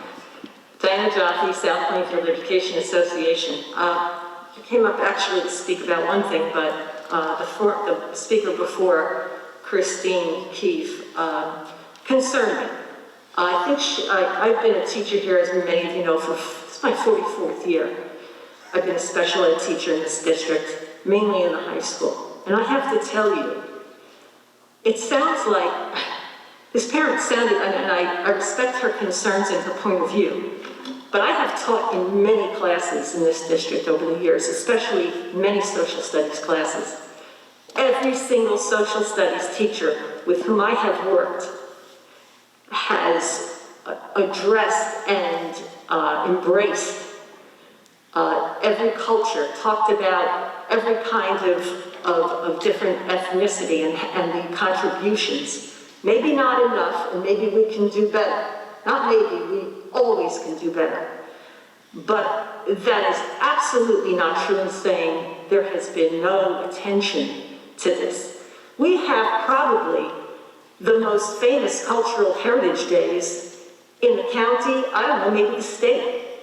We spend months, I know the teachers, I know the work they do to show off the diversity in this community. You know what it's like, it's in the gym, I know parents have been there, I know the board has been there and visited. It's incredible. It's like another world, different foods and different dances, and the kids, the different cultures are embraced and I wouldn't even say welcomed. They are a part, we are all a part of the differences. We had LGBT organizations years ago, and more than 20 years ago, we had an organization here called RARE, Respect All Races Everywhere, which fixed a lot of the problems we were having with Black, white, Hispanic kids. There were fights. There was a lot of dissension in this community and in this school. And we had organizations here that really worked. So I really had a problem with that comment. And do we need to work harder? Absolutely.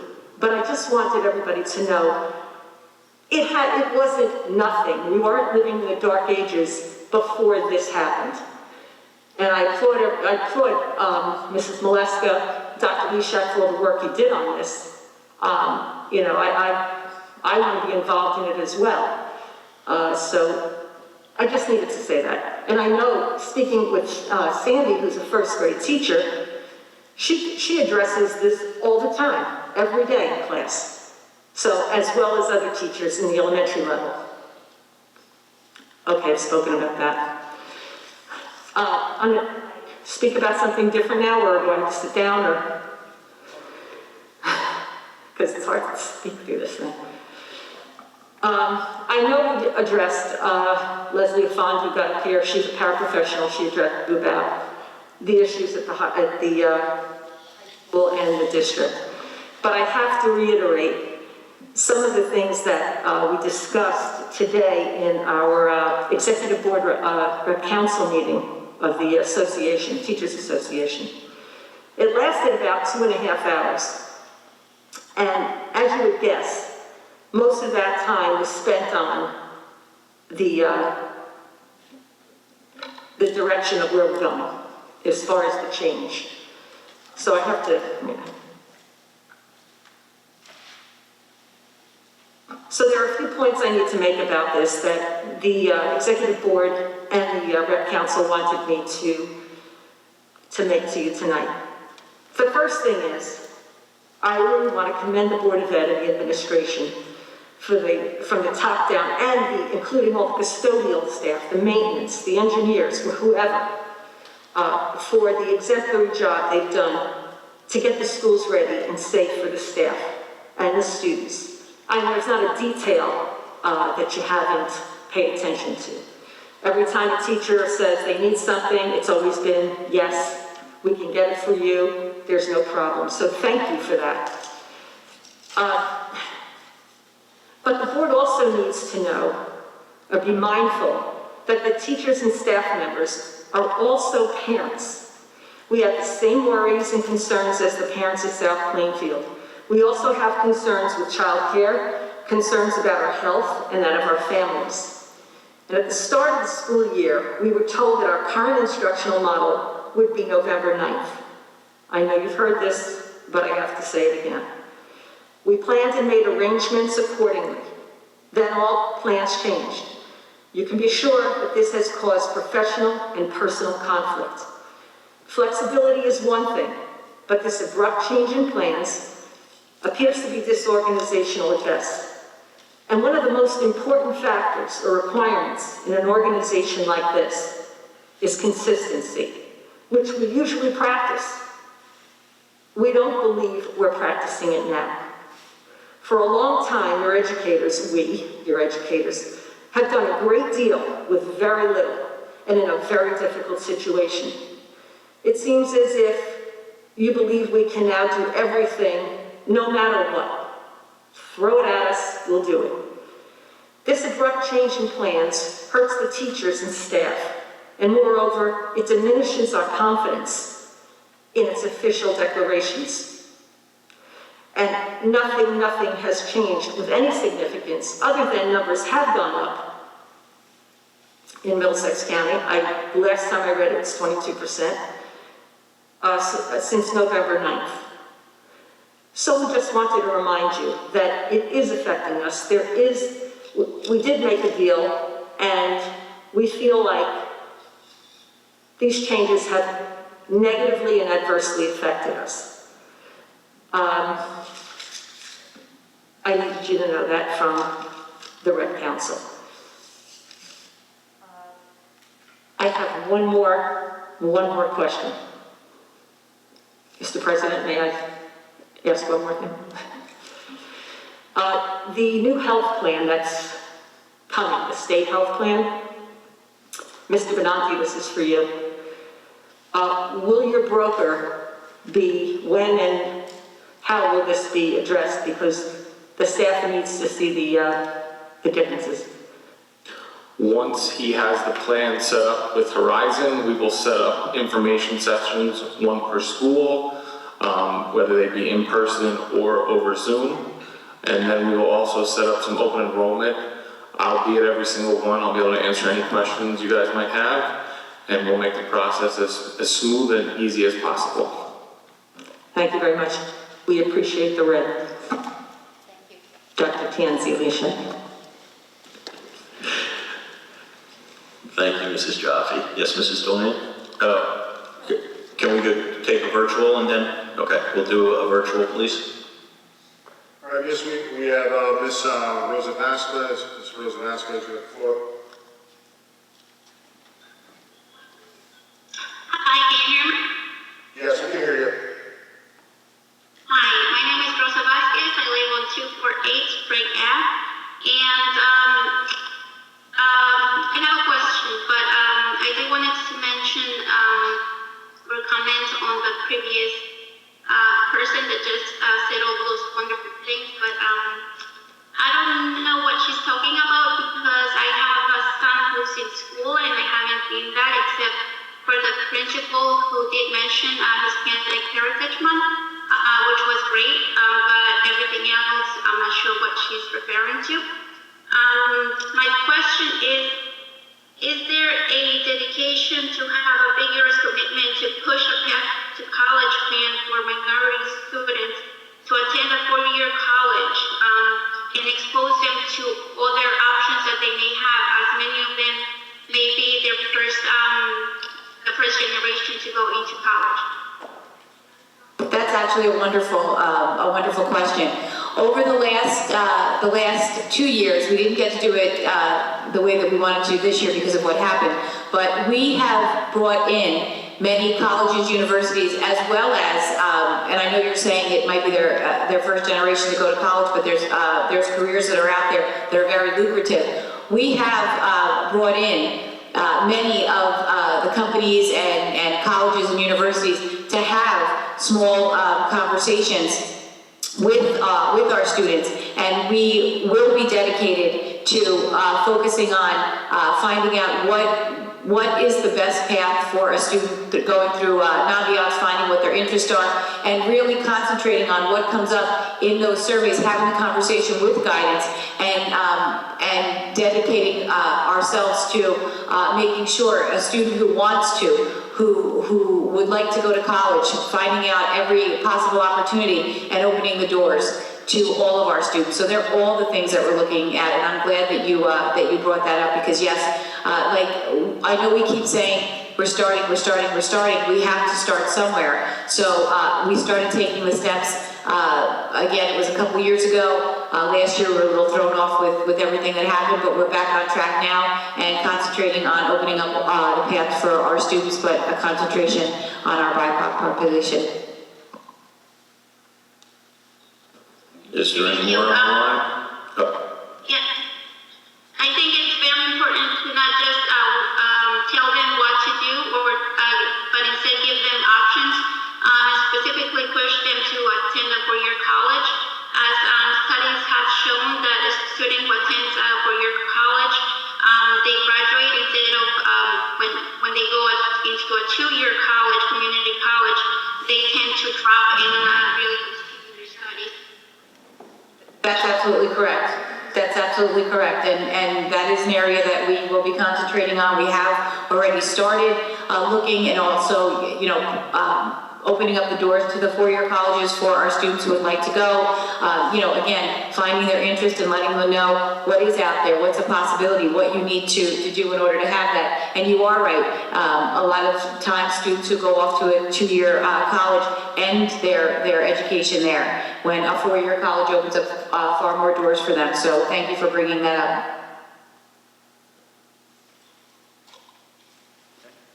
Anything else, Ms. Rosa? No, that's it. Thank you. Okay, Mrs. Deland?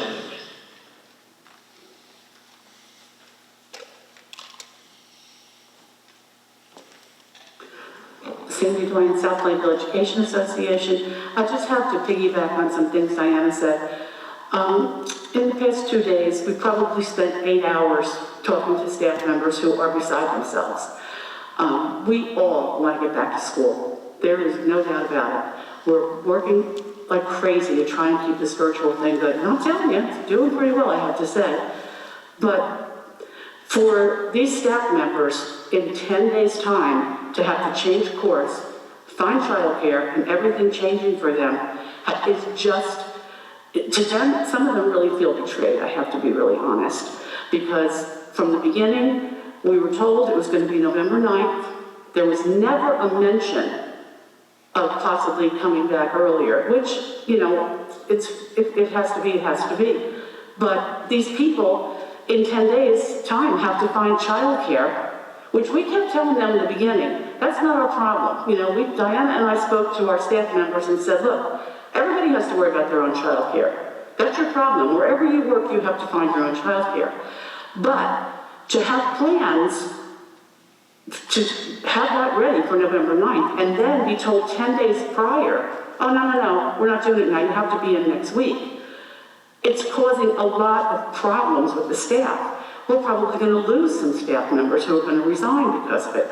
It's just, to me, I know everybody wants to be back, and everybody thinks that's going to be normal, which we all know it's not even going to be anything like normal. But I think we have to think about what we've done to the staff. And I know we have been a model. South Plainfield has been a model across the state, I believe, in our virtual learning and everything that we've done. But this kind of smacks everybody in the face because it was just, we changed course too quickly, and I think it's really put staff in a really bad spot. And parents as well, who are now having to change from 80 days and having to find people to watch their kids for 80. It's just, it's something that everybody was prepared for in another few weeks, but they weren't prepared for it in 10 days. So I just had to say that they're very upset about it. Thank you. If you don't mind, I'd like to respond to that. I know that it's always been knowledge here. It's never been anything that I've hid. I care about the staff, but my first concern is the students. And not that I'm saying it's not the first concern for the teachers, but what I'm saying is my first concern is for the students. When we put out a survey and we get constant phone calls, and we put out a survey and the numbers switch from 1/3 of the students wanting to come back in August to 2/3 of them wanting to come back now, that's the parent's choice. So I can't imagine that the parents are having an issue because they still have the opportunity to be virtual if they want. So if a parent is having an issue with it, I can't imagine why the option for them to be virtual still remains for them. As far as the teachers go, I have explained to the teachers, we have to do what's best for the students. It's in my opinion that phasing the students in and seeing if there's any issue is what's best for the students. Having live instruction is what's best for the students. The teachers have the opportunity to take advantage of what the federal government has put in place, and that's the CARES Act, where they could, if they needed an extra week or so to find childcare or do whatever they're going to do, they could apply for it. I've let them know there in no way would it ever be held against them. If they're entitled to it, if that's what they would want, they can do what they need to do. They just have to have the correct paperwork. So there are options. There may not be the options that they like, but they are the options. No, I understand exactly what you're saying, and to want what's best for the students. We all want what's best for the students. But having teachers that are afraid coming back, I don't believe is anything best for the students. Our staff needs to be ready and in a frame of mind to change course the way we're changing course, I think has really caused a lot of stress, and people are in a panic mode. And to come back with these students and have to teach on a screen and with kids in front of you and do all of this stuff and have a 10-day leave, I think it just, we had time to go into it, and like I said, I think we've done an amazing job, and I applaud you for everything that you did, Dr. Leshak, Dr. Tansy, Leshak, with giving, the FMLAs and the CMLA, whatever they are. I just have to tell you, if you really apply for that, you don't get a whole hell of a lot of money. But anyway, the staff really they're scrambling, and I just think we need to consider the children first, of course. However, to have healthy and sane teachers is the only thing that's going to make these kids successful, and that's just all I have to say. Thanks. Thank you, Mrs. Doyen. We still have one virtual, okay? Miss Olivia O'Leary, you now have the floor.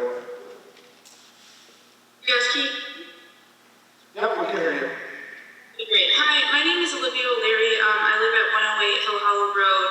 I'm from South Plainfield. High school, I graduated in 2017. And I just wanted to take a moment to address the comments that Ms. Jaffe made in the first half of her speech, which effectively invalidated everything that every single woman of color who was brave enough to go up to that podium and say what they had to say and ask the questions they had to ask was effectively invalidated with that one statement, or the multiple statements that she made.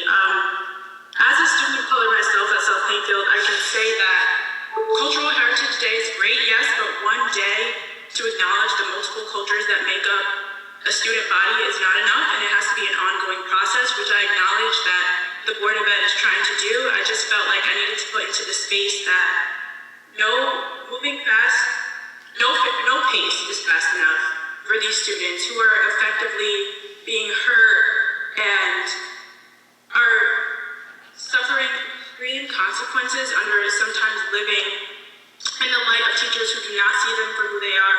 As you mentioned, Dr. Leshak, that they are often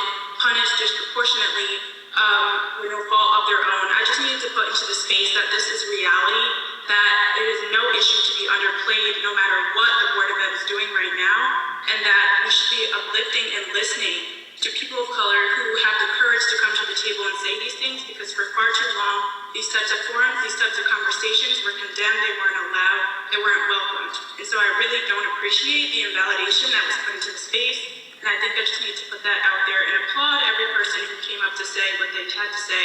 And I appreciate these conversations pushing for diversity and inclusion in South Plainfield. That's all I have to say. Thank you. I'm sorry, your last name was O'Leary?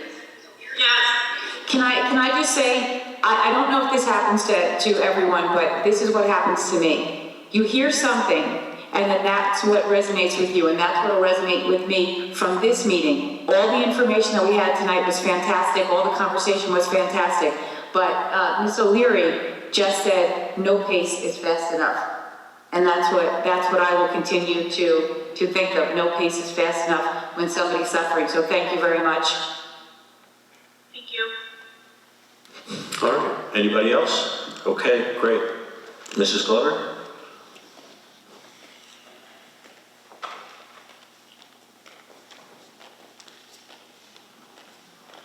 I just wanted to ask a question regarding Governor Murphy's, the road back.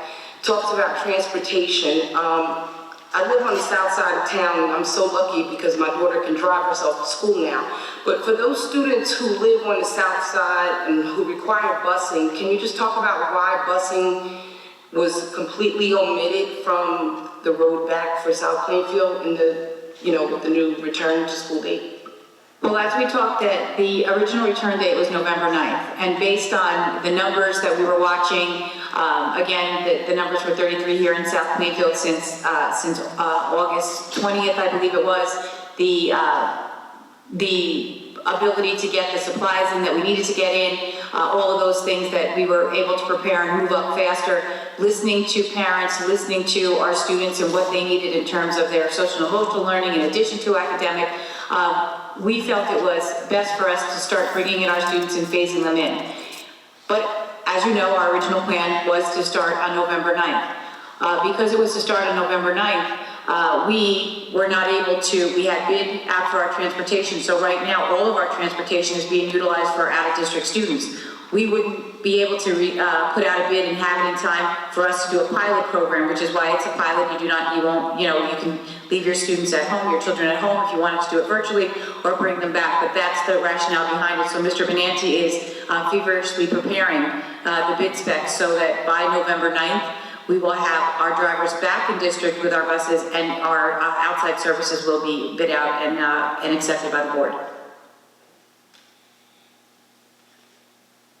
Okay, any other public comments on any item? Nope, seeing none, we'll move on to board member comments, and I think I'm going to kick it off first tonight. And first, I want to thank everybody for their time that they came out tonight and expressed their opinions to us.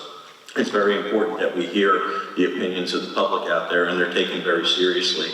And to reiterate what I said earlier, is Dr. Leshak is very committed to improving our district in this area of diversity and making sure that we're going down the right path in the future and continuing on and building and building and building so that we're a strong educational system that embraces everybody, as well as Ms. Moleska, as well as, she's very instrumental in this entire process, as is many of the other administrators. So thank you to everybody who participated tonight, and thank you, Dr. Leshak, Ms. Moleska, and everybody else who's involved in moving us forward to improving in this area. So congratulations are definitely in order for the business office, the administration, Mr. Wiggins, and this entire board. The major work of our referendum project has been substantially completed within the timeline and below budget.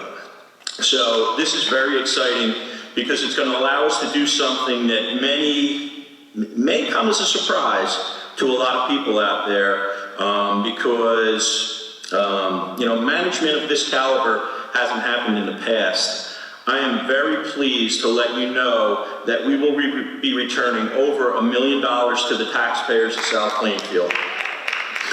We appreciate the trust. Thank you very much. We appreciate the trust and the confidence that you guys all placed in us when we came to you and we wanted to do our modernization and improvement plan for the district. We promised you that we would take care of this money as if it was our own, and that we would complete these projects as if they were our own. We kept that promise to you, and we're very proud of that, and it's a sentiment to not this board, but as well as last year's board, the year before that, and the year before that, as well as the administration, the business office, and Mr. Wiggins, and everybody who's involved. So I wanted to share that good news with you guys out there and you know, let that know. Now, the exact number we're not sure yet, and that'll come through on next year's tax levy, but we wanted to share some great information, you know, with you guys that we took the job seriously. We hope you're proud of the job that we did. We hope we're proud of our facilities. They're in the best shape that they've been in recent memory. The buildings look fantastic. The HVAC units are doing great, and you know, so I wanted to pass that on and let everybody know that you can expect that and some good news, some additional good news from the Board of Education. So, any other board member comments? Mr. Susselberg. I don't think it's everybody has to hold that. Thanks, Mr. Chapman. First, I wanted to congratulate the students for the great job on the AP test results that were achieved under unique circumstances. This afternoon, I had the chance to view a state school board WebEx on arts education under pandemic conditions, which was done in cooperation with Arts Ed New Jersey. One of the primary overarching themes was, if the students are in school, art should be in the school. They went on and how instrumental music, theater, singing, with vast research, and how outdoor performances can be options for arts groups. And if anybody's interested, you can view the recording of it at the NJSBA website, which is njsba.org. And it was arts in the schools under pandemic. Third, my view on these diversity and inclusion committees that are being formed is they're just the beginning. As their work progresses, new faults and opportunities for growth will be found and addressed appropriately. And finally, I look forward to a successful process of the students returning to the school. I know it's not ideal, but we want to get them back in here and get everybody back to as close to normal as we can. Thank you. Thank you, Mr. Susselberg. Mrs. Miller? I just wanted to welcome back the new staff, and I hope they have a successful and rewarding career in our district. Also, welcome back to our staff and students, and wish everyone a successful year during these trying times, whether you're working or learning from home or school. And it's definitely going to be different than we've ever seen in the past. Congratulations to Marian Decker and Bill Hemstetter on their retirement plans. You're to be commended for all your years of service to the students of South Plainfield. And I hope you have an enjoyable, healthy retirement. Also, the September 21st parent info sessions on reopening plans were very informative. I want to thank Dr. Leshak and Mary Maleska for the information and for answering all of those tons and tons of questions. You guys did a great job, and you stayed on until every last question was answered and parents were satisfied. Also, heartfelt condolences to the Jar family. And just the last thing, everyone stay safe, healthy, and remember, please be kind to one another. Thank you. Thank you, Mrs. Miller. Going around. Mrs. Boyle? Yes, I want to thank Ms. Jaffe and Mrs. Doyen for bringing that report forward to the concerns from your teachers and staff. Part of a board member's ethics is to protect the teachers, staff, and students. I understand that there are major concerns for the staff coming back into school. Many of the staff members are parents, and they have to be concerned with their families and their children. Also, opening and closing school because of COVID cases, I think is extremely disruptive. I was hoping that in the weeks to come that these numbers could be assessed and reassessed. So thank you again for bringing that report forward. Also, in years past, the board voted on committee minutes. That ended, and then the committee reports were given in public. As of the past year, the committee chairs do their reports, and they're submitted to each board member. If each board member has questions on the reports, they reach out to the chair of that committee. So we don't vote on the committee minutes anymore. So I don't know how that affects Mrs. Glover's request. Maybe could look further into that, because we don't vote on those minutes. So I don't know if that becomes public information or if it goes on the website, but if you could just check, I would appreciate it. Mr. Rizzelli says he'll take care of that, look into it and take care of it for us. Okay, thanks. Also, thoughts and prayers go to all our families who have lost loved ones, whether it's to COVID or other issues. Tom Herzog has been a referee in this school district and recreation for many years. Anytime there was a fundraiser, Mr. Herzog volunteered and never took payment for his services. He passed away a week and a half ago. His daughter was a longtime parent in this district, and he has a grandson. Thank you for all that you've done for our students and our children. Also, thank you to the SPHS Cheer Parents organization for helping with a donation for students who needed assistance. Thank you to the St. Dottie Peetham for the backpack school supplies for our students in South Plainfield who are in need. Thank you to the Education Foundation for the Tiger Roar t-shirts donations. 12 of those t-shirts went to families of children in need. Thank you to Alex Benanti for taking us on a guided tour of the referendum projects that have been completed. We appreciate your time. And Georgianne Cochran, I hope you heal quickly.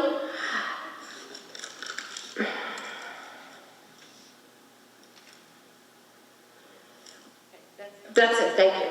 Thank you, Mrs. Boyle. Mr. Farinelli? Yeah, I want to make just a larger comment. I've spent a career working in education, and schools are the centerpiece of the community, and certainly our South Plainfield schools are the jewel. The one thing that our schools, and certainly this meeting tonight really illustrates for me, and I want to say it, is hope. There's a lot of fear and anxiety that exists in the hearts and minds of everyone for the many issues that have been raised tonight.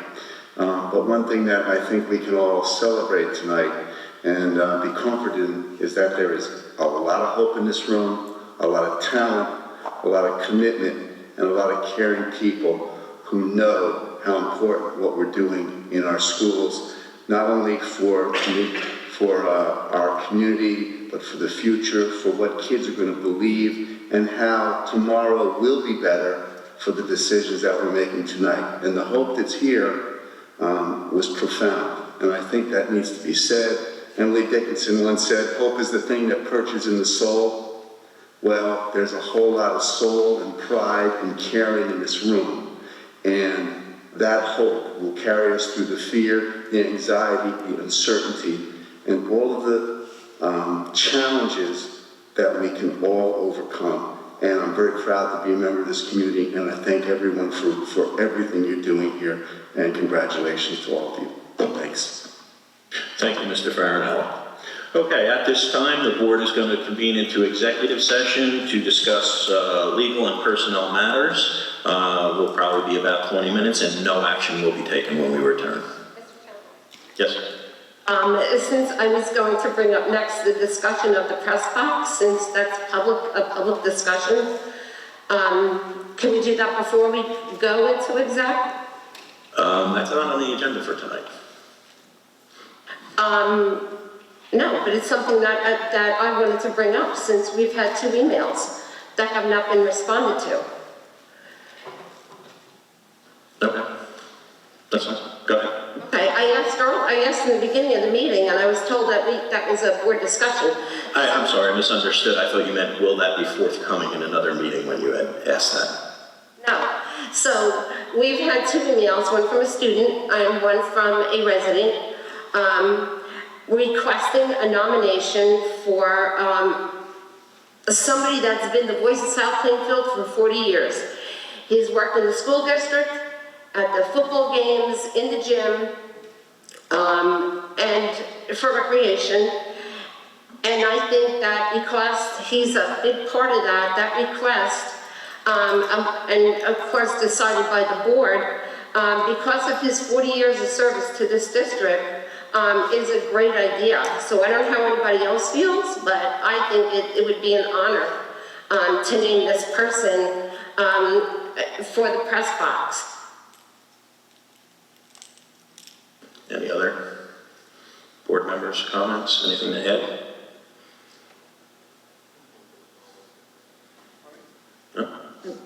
I mean, there's a policy for this, and we have to look at it, and if it's not addressed directly, maybe the policy can be altered, but we do have a policy for this in the district. We did receive the policy, and the policy states they have to have at least 20 years of service to the district. This person has had 40 years. We all got the policy like 2 weeks ago. Mrs. Miller? I personally think that this person is well deserving of that honor, and I realize that, you know, our policy says certain things, but having been on the board for many years and involved in policy for many years, I can tell you that we have changed that policy to adhere to others. So, I mean, it's something that certainly the policy committee can take a look at and maybe make some revisions, if that's the path we want to take with this individual.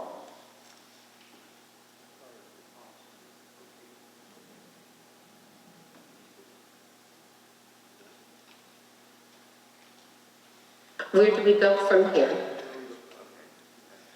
Mr. Panisi? Since we're going to be having a policy committee probably within a week, we're going to try to finish all those policies that we couldn't do during this COVID period. We'll address it right then, and bring it back to the board for our next meeting. Okay? Okay, thank you. Anything else? Okay, so we will convene to executive session as stated before. We'll probably be about 15-20 minutes, and again, no action will be taken upon our return. Can I get a motion? Motion. All in favor? Aye. Okay. Call the meeting back to order. Roll call, please. Mr. Bove? Mrs. Boyle? Mr. Farinella? Mrs. Miller? Mr. Panisi? Mr. Sesselberg? Mrs. Wolak? Mr. Casio? Mr. Chapman? Here. Motion to adjourn? All in favor? Aye. Anybody opposed? Have a nice evening.